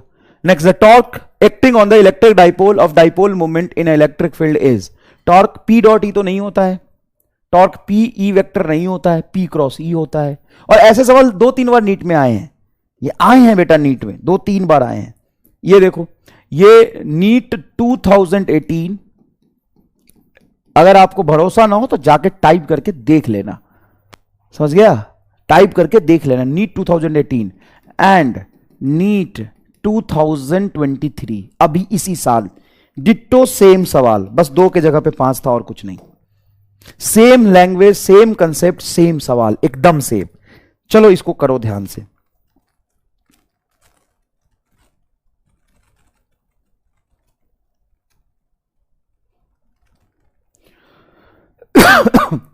An electric dipole placed an angle 45 degree with the electric field of intensity इतना.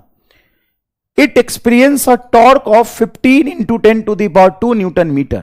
What will be the magnitude of charge on the dipole if it is 5 centimeter long? मतलब डाइपोल का लेंथ दिया है।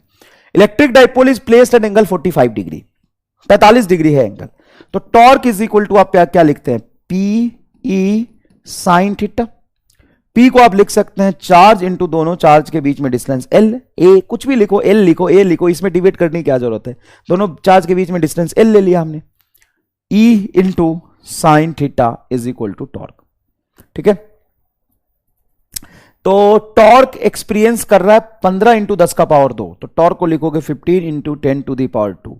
चार्ज की value हमें निकालना है तो क्यों रहने दो। दोनों चार्ज के बीच में डिस्टेंस 5 सेंटीमीटर लॉन्ग है, मतलब 5 into 10 to the power -2। Electric field की वैल्यू कितना दिया हुआ है इलेक्ट्रिक फील्ड की वैल्यू है 10 to the power 7, 10 to the power 7 multiply 45 degree angle है, मतलब साइन 45 डिग्री, साइन 45 डिग्री। एक मिनट, मुझे लग रहा है ना इन्होंने गलत किए लिखा यार, साइन 30 डिग्री यहां पे था, ये टाइप ही गलत किया है, थोड़ा सा डेटा गलत कर दिया है, ये साइन 30 डिग्री है, गलत टाइप किया बेटा। नीट 23 में भी 30 डिग्री ही दिया था, 30 डिग्री, साइन 30 डिग्री। देखते ना आंसर आता कि नहीं, साइन 30 डिग्री। अब यहां पर ध्यान से देखो, तो सबसे पहली बात कि 5 से ये कैंसिल करोगे 3,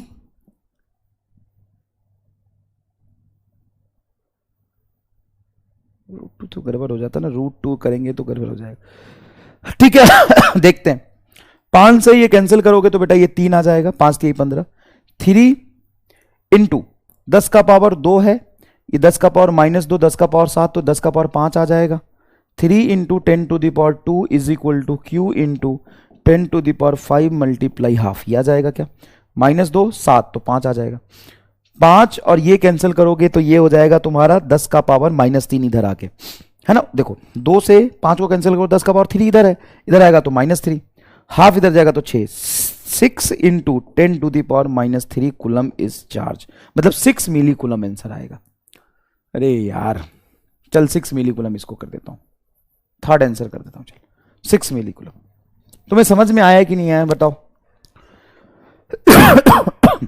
हाँ 6 मिली कूलम आ रहा है ना, बहुत बढ़िया, 6 मिली कूलम आना चाहिए, बस उद्देश्य ये है, ठीक है भाई, 6 मिली कूलम आना चाहिए, बस उद्देश्य ये है, ठीक है। यहां पर नेक्स्ट देखना एक बार, जैसे तुम ये चीज समझो कि अगर मान लो ये इलेक्ट्रिक फील्ड है, ठीक है, और इस इलेक्ट्रिक फील्ड में ये तुमने डाइपोल को रख दिया, डाइपोल मोमेंट है P और इन दोनों के बीच में एंगल है थीटा, तो टॉर्क किधर लगेगा बताओ, और कितना लगेगा? सर इस पर टॉर्क लगेगा PE साइन थीटा, इतना टॉर्क लगेगा।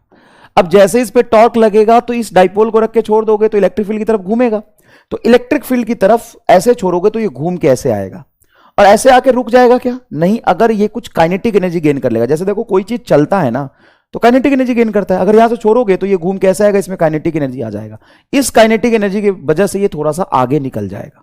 जैसे इधर निकल जाएगा तो इलेक्ट्रिक फील्ड उस पर टॉर्क कहां लगाएगा सर? उल्टी डायरेक्शन में ऐसे, फिर ये भाग के आएगा तो यहां पे काइनेटिक एनर्जी गेन कर लेगा, फिर थोड़ा आगे निकल जाएगा। तो यहां पे जब इस थीटा एंगल पे रख के छोड़ोगे तो ये ऐसे ऐसे ऑसिलेट करना शुरू कर देगा। देखो ये ऑसिलेशन क्यों हो रहा है? तो सिंपल सा एक्सपेरिमेंट यही है ना, जैसे मान लो अगर मैं तुमसे ये बात करूं कि ये सिंपल सा ये बॉक्स है, तो क्या ये बॉक्स रेस्ट में है? हाँ सर ये बॉक्स रेस्ट में है। अगर मैं इसको ऐसे छोड़ दूं तो ऐसे ही रहेगा? हाँ सर छोड़ दो ऐसे ही पड़ा रहेगा। अगर मैं इसको थोड़ा सा घुमा के छोड़ दूं तो क्या होगा? क्या मैं इसको थोड़ा सा घुमा के छोड़ दूंगा तो वापस अपनी पोजीशन पे आके रुक जाएगा कि ऑसिलेशन शुरू कर देगा? सर जैसे ही आप इसको घुमा के छोड़ोगे तो इस पर एक टॉर्क लगेगा, ये रोटेट करता हुआ यहां पे आएगा और काइनेटिक एनर्जी डेवलप कर लेगा। काइनेटिक एनर्जी होता है energy due to its motion, तो काइनेटिक एनर्जी की वजह से, इनर्शिया की वजह से वो आगे चला जाएगा। जैसे ही आगे आएगा तो फिर से इसको पीछे खींच लेगा। देखो यहां से अगर मैं यही छोड़ दूं तो रुका रहेगा, हल्का सा इसको मैं खींच के छोड़ू तो क्या होगा? ये ऑसिलेशन क्यों हो रहा है उसको विजुअलाइज करो थोड़ा सा। जैसे मैंने इसको छोड़ा तो ग्रेविटेशनल फील्ड इसको नीचे खींच रहा है, तो देखो नीचे आया, जब यहां पे आया तो ये कुछ एनर्जी गेन कर लिया जिसकी वजह से वापस भागा, फिर ग्रेविटी नीचे खींचा, फिर इधर गया, फिर ग्रेविटी नीचे खींच के लाया, फिर यहां लाया तो काइनेटिक एनर्जी की वजह से इधर चला गया, फिर वापस लाया, तो क्या इस तरह से ऑसिलेट करता रह जाएगा?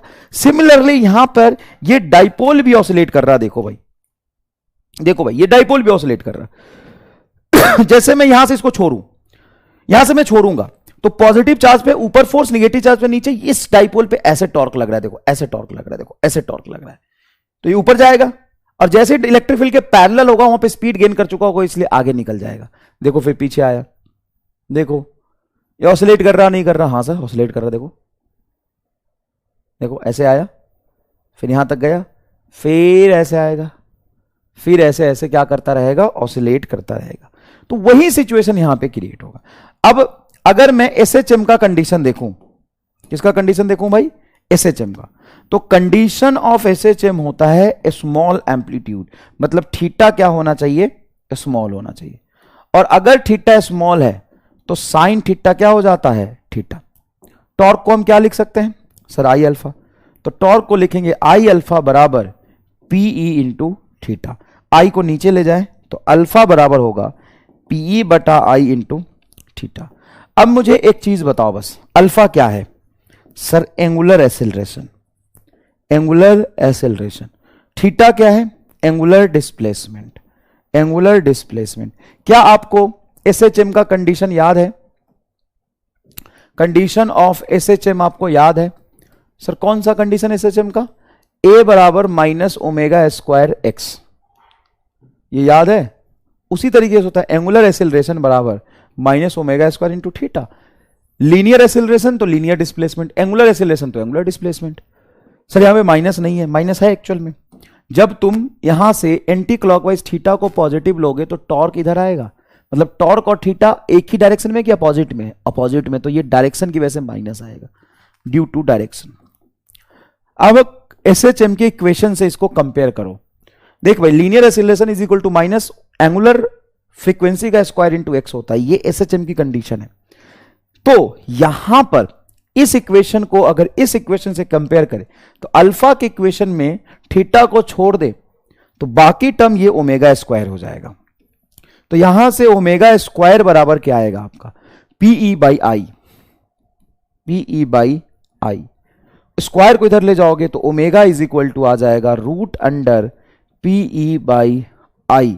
ओमेगा को लिखेंगे हम 2 पाई बाई टी, तो T is equal to 2 pi root under I by P. ये टाइम पीरियड ऑफ ऑसिलेशन हो गया। भाई ऑसिलेट कर रहा, तो एक ऑसिलेशन लेने में कितना टाइम लगेगा? ये टाइम पीरियड ऑफ ऑसिलेशन हो गया। T is equal to 2 pi root under I by P. Oscillation of dipole, dipole in uniform electric field, uniform electric field, oscillation of dipole in uniform electric field, T is equal to 2 pi root under I by P. ठीक है, बहुत easy है, कोई खास बात नहीं है। यहां से कंपेयर कर लिया, वो तो एसएचएम की कंडीशन है, वो आपको याद होनी ही चाहिए।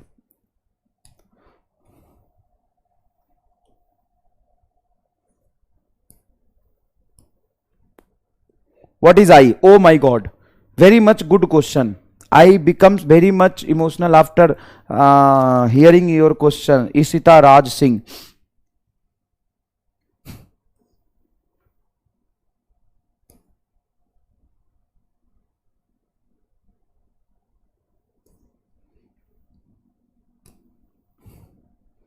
I अल्फा क्या है? गलती हो गया बेटा, गलती हो गया। क्या हो गया? गलती। तुमसे नहीं, हमसे नहीं,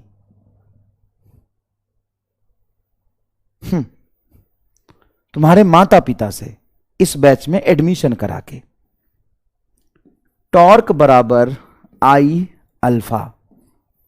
भाई साहब,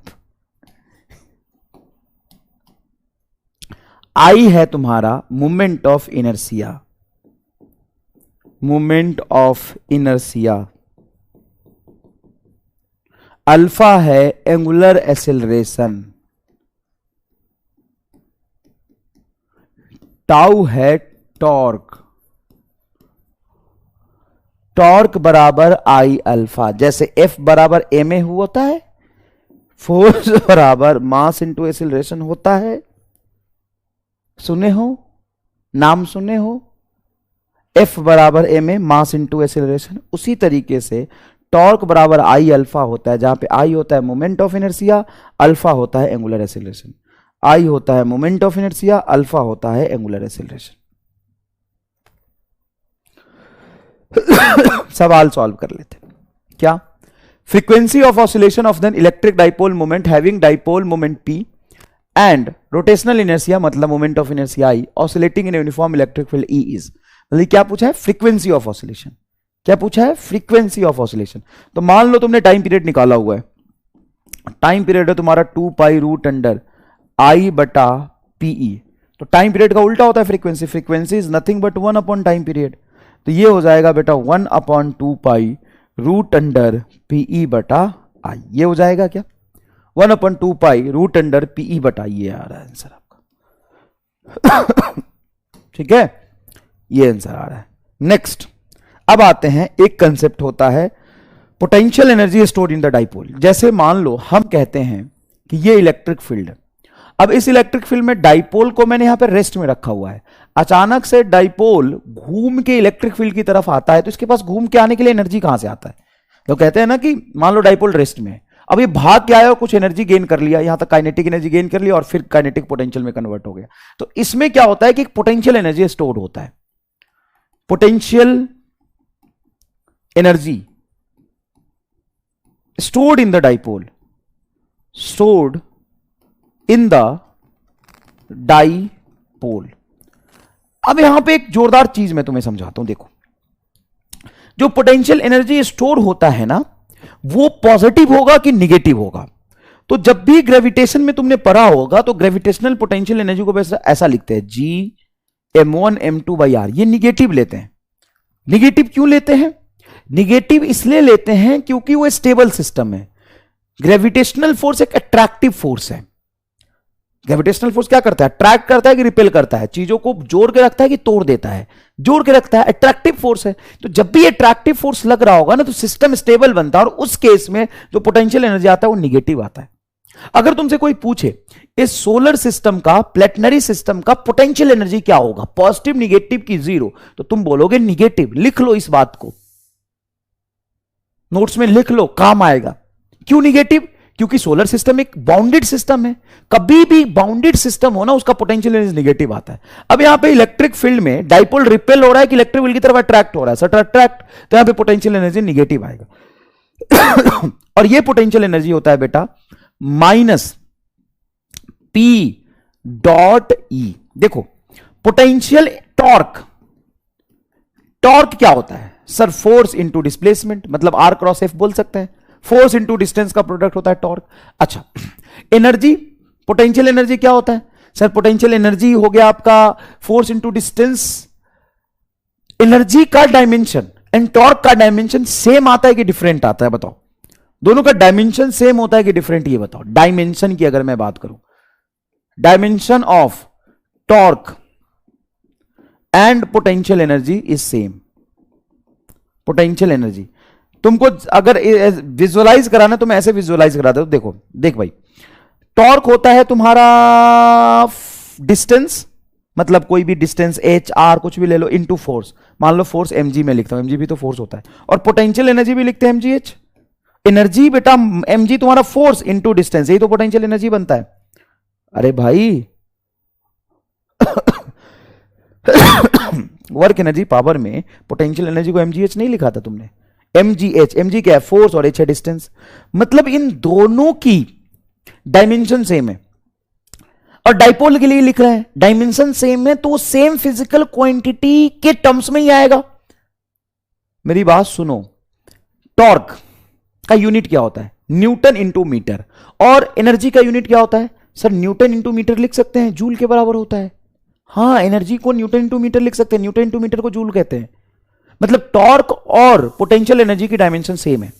सर अगर टॉर्क एंड पोटेंशियल एनर्जी की डायमेंशन सेम है, और यहां पे हम इलेक्ट्रिक फील्ड में डाइपोल पे टॉर्क लिख रहे हैं और इलेक्ट्रिक फील्ड में डाइपोल में पोटेंशियल एनर्जी लिख रहे हैं, तो दोनों का फॉर्मूला तो एकदम सेम ही आना चाहिए, क्योंकि दोनों का डायमेंशन सेम है, तो फॉर्मूला बिल्कुल सेम आना चाहिए। लेकिन एक फर्क है, जो तुम्हारा टॉर्क है वो वेक्टर फिजिकल क्वांटिटी है। वेक्टर, टॉर्क वेक्टर है, और पोटेंशियल एनर्जी स्केलर होता है। हां सर, वो स्केलर होता है, तो पोटेंशियल एनर्जी में वही फॉर्मूला बनेगा जो टॉर्क में बनेगा। लेकिन टॉर्क वेक्टर है तो वेक्टर प्रोडक्ट के टर्म्स में बनेगा, और पोटेंशियल एनर्जी स्केलर है तो स्केलर प्रोडक्ट के टर्म्स में बनेगा। अब यहां पे जब तुम टॉर्क लिखते हो, अगर तुम टॉर्क लिखते हो तो टॉर्क क्या लिखते हो? P क्रॉस ई। हां या ना? हां, क्योंकि टॉर्क तुम्हारा एक वेक्टर फिजिकल क्वांटिटी है, तो वेक्टर प्रोडक्ट के टर्म्स में आया है ये P क्रॉस ई। क्रोनोलॉजी समझना बेटा, मजा आ जाएगा। और ये पोटेंशियल एनर्जी और टॉर्क का डायमेंशन सेम, तो फॉर्मूला सेम दिखेगा। लेकिन टॉर्क स्केलर है तो स्केलर प्रोडक्ट के टर्म्स में आएगा P डॉट ई, और माइनस इसलिए क्योंकि ये बाउंडेड सिस्टम है, तो पोटेंशियल एनर्जी क्या हो जाएगा? Minus P E cos theta. किसी भी एंगल पे, एंगल यहां पर एंगल है angle between theta, sorry angle between dipole moment and electric field, theta angle पे उसमें पोटेंशियल एनर्जी हो जाएगा माइनस पीई कॉस थीटा। बताओ ये क्रोनोलॉजी समझ में आया कि नहीं? ये जोरदार कंसेप्ट है। Potential energy store in the dipole is minus P E cos theta, क्योंकि पोटेंशियल एनर्जी और टॉर्क में सेम ही फॉर्मूला। देखो इसमें भी पी और इसमें भी पी, कॉस थीटा और साइन थीटा तो डायमेंशनलेस होता है। सोच, एकदम चरम सुख की अनुभूति हुई कि नहीं हुई? बताओ, एकदम परम सुख की अनुभूति। देखो torque is P cross E, P cross E, P होता है तुम्हारा डाइपोल मोमेंट, ई इलेक्ट्रिक फील्ड, इसी का डायमेंशन यहां पे बन जाएगा। ये देखो, अब इसका फायदा एक और दिखाऊं, इसका फायदा एक और दिखाऊं। अभी देख, बता पी डॉट ई क्या एनर्जी का यूनिट बनेगा? हाँ, ये पोटेंशियल एनर्जी है, पोटेंशियल एनर्जी पी डॉट ई बन रहा है, ये एनर्जी है। कॉस थीटा तो डायमेंशनलेस होता है। अब इधर आ, देख यहां पर मान लो एक सेकेंड में तुम टाइम के डायमेंशन में थोड़ा कंफ्यूज हो गए। तुम्हें यह दे दिया कि T is equal to 2 pi root under P E बटा आई होगा, या टाइम पीरियड होगा 2 pi root under I by P. अब तुम कंफ्यूज होगा कि यार पढ़ा तो था लेकिन मुझे याद नहीं आ रहा। अब देख तुम्हें कैसे याद आएगा, अब देख तुम्हें कैसे आ जाएगा। सुन ध्यान से देखना, ये 2 pi root under P dot E क्या है? एनर्जी। एनर्जी का डायमेंशन क्या होता है? M L two T minus two. नीचे मोमेंट ऑफ इनर्शिया क्या होता है? M R square. आई होता है तुम्हारा एम आर स्क्वायर मतलब एम एल स्क्वायर। ये इससे कटेगा, ये इससे कटेगा, ऊपर आ गया रूट अंडर टी का पावर माइनस टू मतलब टी का पावर माइनस वन। टी का पावर माइनस वन तो फ्रीक्वेंसी होता है, मतलब ये टाइम पीरियड गलत आ रहा। अब यहां देख T is equal to 2 pi root under I by P. देख 2 पाई का डायमेंशन है नहीं, आई होता है सिंपल एम एल स्क्वायर। नीचे पी ई एनर्जी है, पी ई एनर्जी है, और एनर्जी का डायमेंशन हो जाएगा M L two T minus two. ये इससे कटेगा, नीचे टी माइनस टू है, ऊपर जाएगा तो रूट अंडर टी स्क्वायर मतलब टी, मतलब डायमेंशन टाइम का मैच कर रहा, इसलिए टाइम का ये फॉर्मूला सही हो जाएगा, ये गलत हो जाएगा। सोचो सोचो, तीसरा आंख खुला कि नहीं बताओ। देखो T is equal to 2 pi root under moment of inertia बटा पीई। अब आई हो गया तुम्हारा mass into M R square. यार moment of inertia M R square, moment of inertia M R square, ये एम आर स्क्वायर, और energy होता है M L two T minus two. तो नीचे टी माइनस टू होगा, अब उसको ऊपर ले जाओगे तभी तो टी स्क्वायर आएगा। रूट के अंदर टी स्क्वायर, बाहर निकल के टाइम मतलब time, time period of oscillation. ये बहुत बड़ी बात नहीं है, लेकिन तुम्हारे मन के अंदर एक ऐसा नजरिया डेवलप हो गया कि फॉर्मूला देख के तुम बता दोगे कि गलत है कि सही है। फॉर्मूला देख के तुम बता दोगे कि गलत है कि सही है, हाँ या ना? फॉर्मूला देख के बता दोगे अरे यार टाइम है तो उधर टाइम आना चाहिए। टाइम कैसे आएगा? तो ये moment of inertia M R square और ये एनर्जी हो जाएगा M L square T minus two. नीचे टी माइनस टू बनेगा, ऊपर ले जाएंगे तो टाइम बन जाएगा। बताओ मजा आया कि नहीं आया? अब इधर देखो, देखो मैं फिर से बताता हूं, अच्छे से सुनना। टॉर्क का यूनिट क्या होता है बताओ? टॉर्क का यूनिट होता है न्यूटन इंटू मीटर। इसका डायमेंशन क्या होगा? इसका डायमेंशन हो जाएगा टॉर्क का फोर्स का डायमेंशन इंटू लेंथ, तो M L two T minus two. अब पोटेंशियल एनर्जी का यूनिट क्या होगा? पोटेंशियल एनर्जी के यूनिट को भी हम कह सकते हैं न्यूटन इंटू मीटर, जिसको हम शॉर्ट फॉर्म में जूल कहते हैं। इसका डायमेंशन क्या होगा? डायमेंशन होगा M L two T minus two. क्या दोनों का डायमेंशन बिल्कुल सेम है? हाँ। और दोनों चीज हम टॉर्क डाइपोल के लिए लिख रहे हैं कि डाइपोल पे टॉर्क और डाइपोल पे पोटेंशियल एनर्जी। हाँ, टॉर्क वेक्टर होता है कि स्केलर होता है? सर वेक्टर होता है। टॉर्क क्या होता है? वेक्टर होता है। पोटेंशियल एनर्जी क्या होता है? सर पोटेंशियल एनर्जी स्केलर होता है। तो अब दोनों का फॉर्मूला बिल्कुल सेम बनेगा डायमेंशन वाइज, लेकिन ये वेक्टर है तो क्रॉस प्रोडक्ट और वो स्केलर है तो डॉट प्रोडक्ट। यहां पे टॉर्क आएगा बेटा आपका P vector cross E vector, मतलब PE sine theta, PE sine theta, ये टॉर्क आ गया, पी साइन थीटा टॉर्क हो गया। पोटेंशियल एनर्जी क्या हो जाएगा? पोटेंशियल एनर्जी होगा माइनस पी डॉट ई। ये भी पी और ये भी पीई, ये भी पीई वो भी पीई, क्योंकि दोनों का डायमेंशन सेम पीई पी। ये पी साइन थीटा क्योंकि क्रॉस प्रोडक्ट में साइन थीटा आती, और ये पी डॉट ई मतलब माइनस पीई कॉस थीटा। अब बताओ पूरा फील आ गया कि नहीं? कॉस्ट क्यों? क्योंकि डॉट प्रोडक्ट है। माइनस क्यों? क्योंकि स्टेबल सिस्टम, इसलिए यहां पे माइनस आता है। बताओ पूरा फील आया कि नहीं आया? अब अगर मैं थीटा 0 डिग्री की बात करूं, 0 डिग्री की बात करूं, किसकी बात करूं भाई, 0 डिग्री की बात करूं, तो एंगल 0 डिग्री की बेटा जब मैं बात करूंगा उस पर फोर्स की वैल्यू क्या होगा, 0। 0 डिग्री पे फोर्स 0 लगेगा, फोर्स हमेशा 0 लगता है। टॉर्क क्या लगेगा सर, 0। पोटेंशियल एनर्जी क्या होगा 0 डिग्री पर, अच्छा देखना पड़ेगा। अगर मैं यहां पे 0 पुट करूं तो कॉस 0 हो जाता है 1, पोटेंशियल एनर्जी होगा माइनस पी, मतलब मिनिमम पोटेंशियल एनर्जी आएगा 0 डिग्री पर माइनस पीई, ये आएगा पोटेंशियल एनर्जी। अब बताओ जहां पे फोर्स 0 और टॉर्क 0, तो क्या इसको कह सकते हो कि rotational as well as translational equilibrium, rotational and translational equilibrium.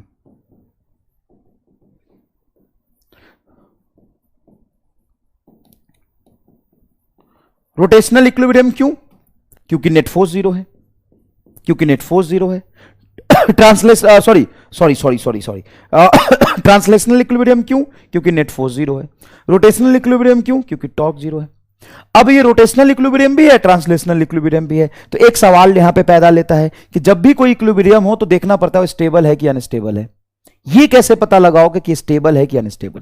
याद है ये सिखाया था आपको कि मान लो ऐसा एक कटोरा है, यहां पे कोई ऑब्जेक्ट रख के छोड़ दो तो रेस्ट में रहेगा, अगर इसको हल्का सा भी डिस्टर्ब करोगे, यहां लाके छोड़ोगे तो इधर भाग जाएगा, और इसको अगर यहां लाके छोड़ोगे तो यहां भाग जाएगा, मतलब ये अनस्टेबल इक्विलिब्रियम हो गया। अनस्टेबल का मतलब क्या होता है कि वैसा इक्विलिब्रियम जहां से डिस्टर्ब करने पर बॉडी भाग जाए, वापस ना आए। और स्टेबल कौन होता है सर, स्टेबल वो इक्विलिब्रियम होता है जहां से डिस्टर्ब करे तो वापस उसी पोजीशन पे ऑब्जेक्ट वापस आ जाए, मतलब यहां पे ऑब्जेक्ट रेस्ट में, अगर इसको यहां ले जाके छोड़ोगे तो ये पीछे भाग आएगा, इसको यहां ले जाके छोड़ोगे ये आगे चला आएगा, इसको कहते हैं स्टेबल इक्विलिब्रियम, इसको कहते हैं स्टेबल इक्विलिब्रियम। तो ये कौन सा इक्विलिब्रियम है, तो इलेक्ट्रिक फील्ड की डायरेक्शन में अगर डाइपोल को रखोगे तो रेस्ट में रहेगा, अगर हल्का सा भी इसको डिस्टर्ब करके छोड़ोगे तो इलेक्ट्रिक फील्ड क्या करेगा, अपनी तरफ ले आएगा, इधर ले जाकर छोड़ोगे क्या करेगा, इलेक्ट्रिक फील्ड अपनी तरफ ले आएगा। मतलब ये कैसा इक्विलिब्रियम है, स्टेबल इक्विलिब्रियम है, स्टेबल इक्विलिब्रियम है, क्या है, स्टेबल इक्विलिब्रियम है। अब यहां पे थीटा को अगर मैं 90 डिग्री रखता हूं तो क्या मेरा टॉर्क मैक्सिमम लगेगा, हाँ पी लगेगा। पोटेंशियल एनर्जी 90 पर क्या होगी, कॉस 90 की वैल्यू 0 होता है, 0 होगा। फोर्स क्या होगा, 0 होगा। तो यहां पे हम कह सकते हैं कि ट्रांसलेशनल इक्विलिब्रियम तो है, क्यों, क्योंकि फोर्स 0 लग रहा है, फोर्स 0 लग रहा है, but not in rotational equilibrium, but not in rotational equilibrium. Rotational equilibrium, rotational equilibrium में नहीं है। क्यों रोटेशनल इक्विलिब्रियम में नहीं है, क्योंकि टॉर्क लग रहा है, तो रोटेशनल इक्विलिब्रियम कहां से आएगा। क्लियर है, ओके। अब यहां पे जो छुट्टी लिखेगा उसका सिलेक्शन नहीं होगा अगले 3 साल तक। आगे से मेरी बात सुनने के बाद जो बैच में छुट्टी लिख देगा ना उसका अगले 3 साल तक सिलेक्शन नहीं होगा, लिख के रख ले। अब तो छुट्टी लिख के दिखा, मरे हुए लोग आते हैं पढ़ने इस बैच में, जिंदा आदमी तो आता ही नहीं। अब मैं थीटा को 180 डिग्री अगर रख दूं, क्या रख दूं, थीटा को 180 डिग्री अगर मैं रख दूं, उस केस में टॉर्क कितना लगेगा, सर फोर्स कितना लगेगा, पहले ये बताओ फोर्स कितना लगेगा। सर फोर्स 0 लगेगा, क्योंकि फोर्स तो हमेशा 0 लगता है। टॉर्क कितना लगेगा, सर टॉर्क भी 0 लगेगा। पोटेंशियल एनर्जी कितना स्टोर हो जाएगा, तो अगर आप थीटा को 180 रखोगे तो हम चलते हैं, देखते हैं यहां पे कॉस 180 क्या हो जाएगा आपका, -1 ना, कॉस 180 डिग्री -1 होता है, तो -1 हो जाएगा, और ये माइनस माइनस प्लस, तो पोटेंशियल एनर्जी मैक्सिमम आएगी और वो होगी आपकी पी, मतलब 180 डिग्री पर पोटेंशियल एनर्जी आपका मैक्सिमम आएगा। अब यहां पे फोर्स भी 0, टॉर्क भी 0, तो ये इक्विलिब्रियम में होगा क्या, हाँ ट्रांसलेशनल, क्योंकि फोर्स 0 है एंड टॉर्क 0 है, इसलिए रोटेशनल इक्विलिब्रियम। अब ये जो इक्विलिब्रियम है ट्रांसलेशनल एंड रोटेशनल दोनों, ये स्टेबल है कि अनस्टेबल है, ये इक्विलिब्रियम स्टेबल है कि अनस्टेबल है, तो ये अनस्टेबल इक्विलिब्रियम है, अनस्टेबल इक्विलिब्रियम है। ये कैसे पता चला कि अनस्टेबल इक्विलिब्रियम है, ये ऐसे पता चला कि मान लीजिए ये इलेक्ट्रिक फील्ड है और ऐसे आप डाइपोल को रख देते हैं प्लस माइनस चार्ज, पीछे की तरफ डाइपोल मूवमेंट है, तो टॉर्क 0 लगेगा 180 डिग्री पर। अब इसको हल्का सा भी ऐसे घुमा के छोड़ोगे तो इलेक्ट्रिक फील्ड क्या करेगा, उसको इसी पोजीशन पे वापस छोड़ देगा कि अपनी तरफ ले आएगा। तो अगर तुम डाइपोल के इलेक्ट्रिक फील्ड के अपोजिट डाइपोल रखते हो तो फोर्स जीरो टॉर्क जीरो, हल्का सा भी डिस्टर्ब करोगे ना तुरंत से टॉर्क लगा के अपनी तरफ ले आएगा। मतलब ये जो है वो कैसा इक्विलिब्रियम है आपका, अनस्टेबल इक्विलिब्रियम। नीट में 3 बार पूछा गया है कि अगर यूनिफॉर्म इलेक्ट्रिक फील्ड में मैं डाइपोल को रखता हूं, अगर यूनिफॉर्म इलेक्ट्रिक फील्ड में मैं डाइपोल को रखता हूं तो कितने इक्विलिब्रियम पॉसिबल होंगे और कहां कहां होंगे।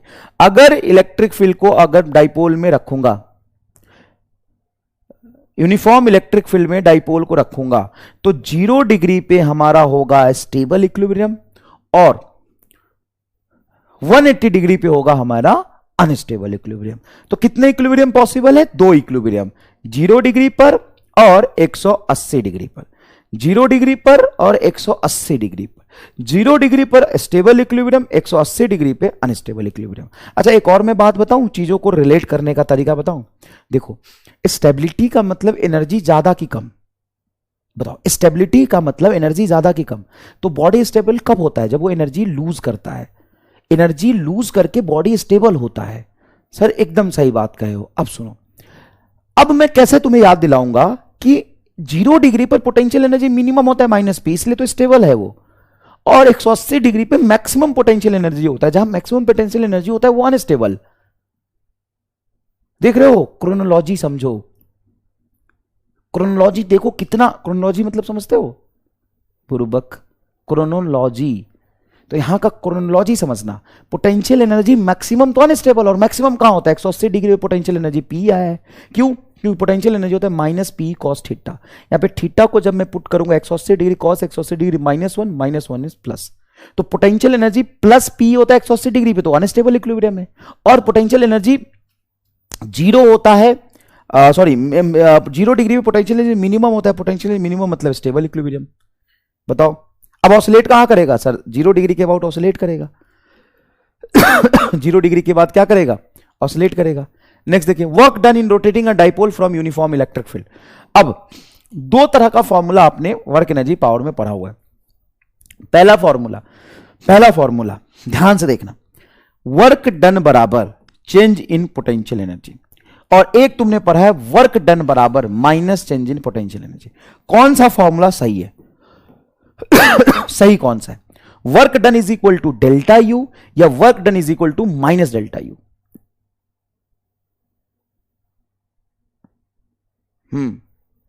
बताओ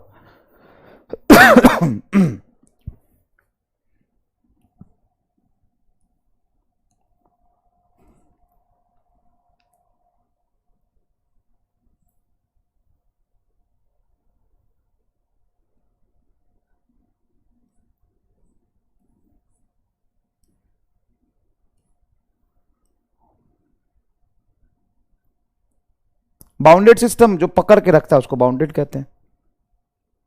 सर फॉर्मूला से 90 डिग्री पर 0 पोटेंशियल आ गई, लेकिन नॉन जीरो होनी चाहिए बिकॉज इलेक्ट्रिक फील्ड में पॉजिटिव चार्ज को अपनी साइड बुलाना चाहती है। तो क्या हो गया रे, पोटेंशियल एनर्जी को बुलाना चाहती का क्या मतलब है गधा। दोनों सही है, यस ये दोनों सही है अलग अलग सिचुएशन में। इसमें वास्तविकता में देखोगे तो असली फॉर्मूला ये है, ये एक्चुअल में potential energy and work done का रिलेशन होता है, ये असली है। लेकिन सही की बात करोगे तो दोनों सही है। ये किसके लिए सही है, कंजर्वेटिव फोर्स के लिए, इलेक्ट्रिक फोर्स के लिए, इलेक्ट्रिक फील्ड के लिए। अगर इलेक्ट्रिक फील्ड वर्क करके डाइपोल को घुमाता है तो work done by conservative force, ये CF लिखा है conservative force, work done by conservative force होता है minus change in potential energy. Minus बेटा फॉर्मूले का पार्ट है और change in potential energy as it is रहेगा, तो इसको ऐसे भी लिख सकते हैं minus into final potential energy minus initial potential. Change का मतलब होता है फाइनल माइनस इनिशियल। कब, जब इलेक्ट्रिक फील्ड का वर्क हो, कंजर्वेटिव फील्ड का वर्क हो। ये भी सही है, work done is equal to change in potential energy, work done is equal to final potential energy minus initial potential energy. ये कब लगाएंगे, जब एक्सटर्नल एजेंट हो या नॉन कंजर्वेटिव फोर्स हो। NCF का मतलब है नॉन कंजर्वेटिव फोर्स। क्या है, नॉन कंजर्वेटिव फोर्स या एक्सटर्नल फोर्स। एक्सटर्नल फोर्स अब कई बार लिखा नहीं होता कि एक्सटर्नल एजेंट या नॉन कंजर्वेटिव फोर्स वर्क कर रहा है। जब कुछ ना लिखा हो तो एक्सटर्नल का ही वर्क आपसे पूछा जाता है। अब साहब n नंबर ऑफ सवाल बनते हैं यहां से। कितने सवाल बनते हैं? n नंबर ऑफ सवाल बनते हैं। कैसे कैसे सवाल बनते हैं? सवाल बनते हैं कि डाइपोल को 0 डिग्री से 180 डिग्री तक घुमाने में कितना वर्क होगा। तो वर्क कौन करेगा इस बात पे डिपेंड करता है कि कौन सा फॉर्मूला आप यूज करेंगे। अब सही की बात हो गई तो ध्यान से सुनना, सही की बात होगी तो दोनों फॉर्मूला सही है, लेकिन यूज कौन सा करोगे ये किस बात पे डिपेंड करता है, कमेंट बॉक्स में मुझे ये दिखना चाहिए बस।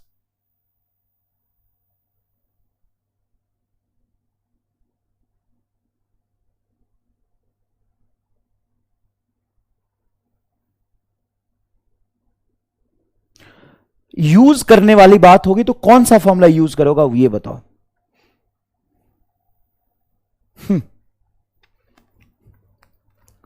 वे सुन, क्लास का गुंडा ना एक ही है और वो है मार।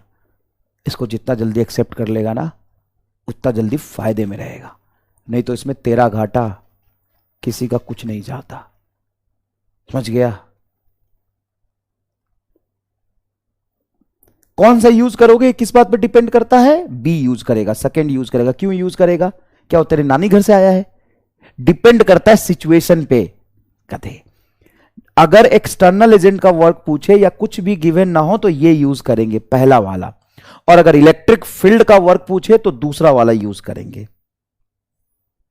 एकदम ही चमन है। देख ये AIPMT 2006 का सवाल है, समझ गया? AIPMT 2006 का सवाल है। सवाल क्या है ध्यान से सुनना, ध्यान से सुनना।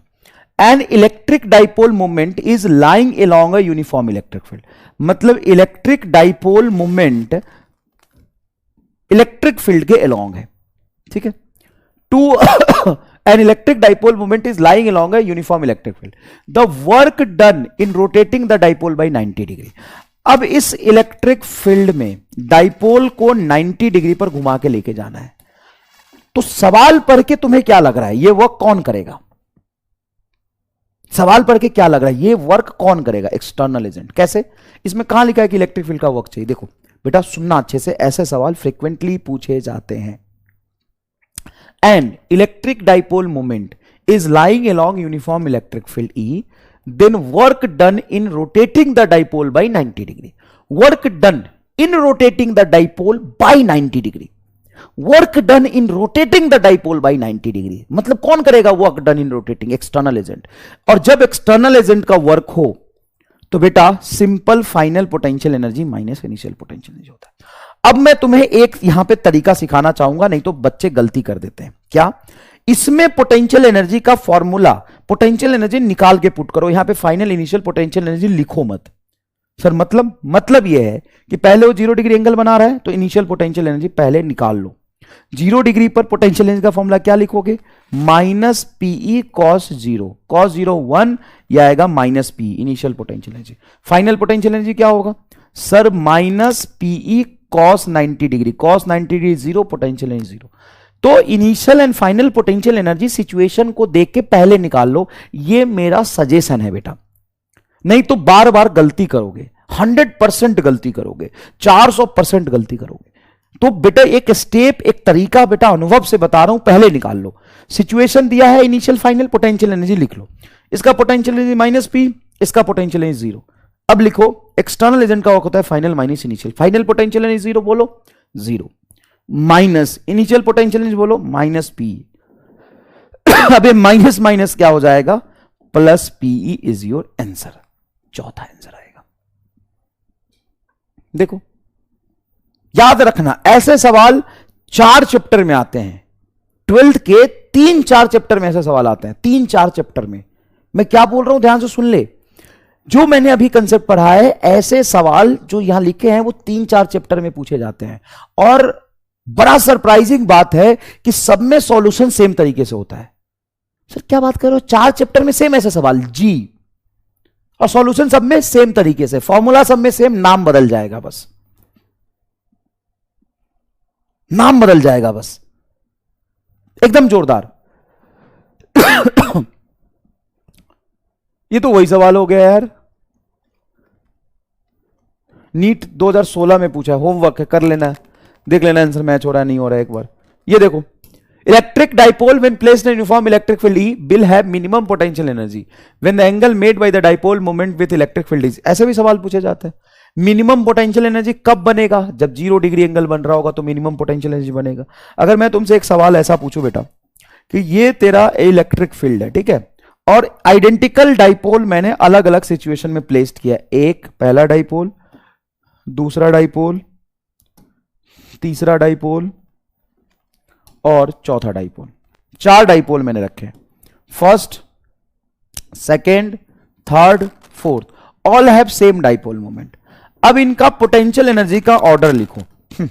Arrange all are identical, all are identical dipole, identical dipole, dipole placed as shown in figure, shown in figure, placed as shown in figure.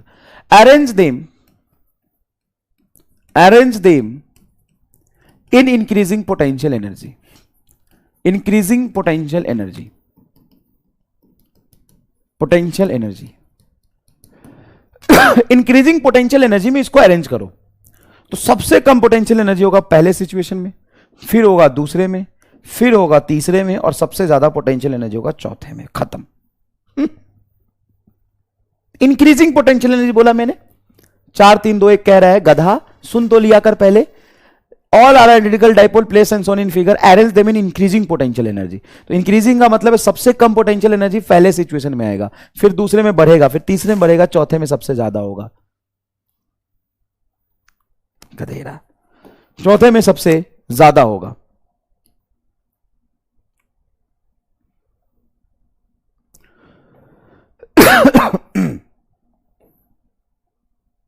बस भी कीजिए ना सर जी. नहीं करूंगा दीपक यादव. क्या कर लेगा बता? नहीं करूंगा.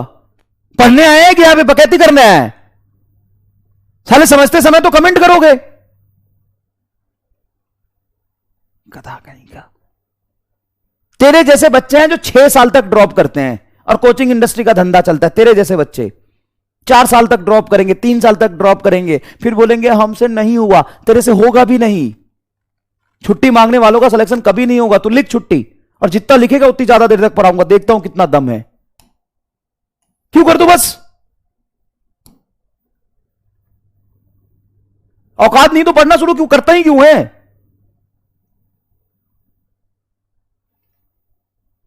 इससे घटिया बैच मैंने आज तक नहीं देखा यार. लिटरली मतलब मन लगा के आदमी पढ़ाने की कोशिश कर रहा है, इनको पढ़ना ही नहीं. चलो ये सवाल करो. An electric dipole moment is placed normal to the line of force of electric field intensity. Then work done in deflecting it through the angle 180 degree. करो तो जरा.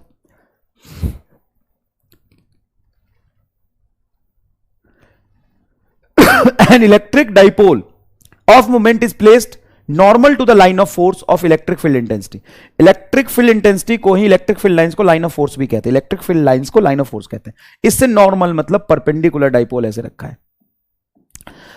अब क्या बोल रहे हैं? Line of force of electric field intensity. Then work done in deflecting it through an angle 180 degree. इसको 180 degree से घुमाओ. ये इनिशियल सिचुएशन है लैंग्वेज के क्वेश्चन के अकॉर्डिंग. अब इस इलेक्ट्रिक फील्ड में इस डाइपोल को इस तरीके से घुमाना है. 180 डिग्री से घुमाने का मतलब क्या है? ऐसे रखा है, अब घुमा के 180 डिग्री से ऐसे कर दो. ये फाइनल सिचुएशन है. कितना वर्क करना पड़ेगा बताओ? अच्छा सवाल है, बहुत बढ़िया सवाल है, और इत्तेफाक से तुम सही जवाब दे रहे हो. पता नहीं कैसे दे रहे हो. D is your correct answer. कैसे? अभी इलेक्ट्रिक फील्ड और डाइपोल के बीच में एंगल 90 डिग्री. तो बताओ पोटेंशियल एनर्जी इनिशियली क्या हो जाएगा? 0. और अभी एंगल क्या लोगे? तो इलेक्ट्रिक फील्ड और डाइपोल के बीच में मिनिमम एनर्जी ये भी 90 कहलाएगा. लेकिन अगर तुम्हें शौक है कि नहीं सर हम तो 180 से घुमा दिया, पहले 90 था तो 135 लेंगे, तो 135 डिग्री लिख ले. अब पोटेंशियल एनर्जी बोल. Minus P E cos 135. कॉस 135 की वैल्यू होती है 0, पोटेंशियल एनर्जी 0. तो work done is equal to change in potential energy. 0 minus 0 is equal to 0. ले 0 माइनस 0 इज इक्वल टू 0.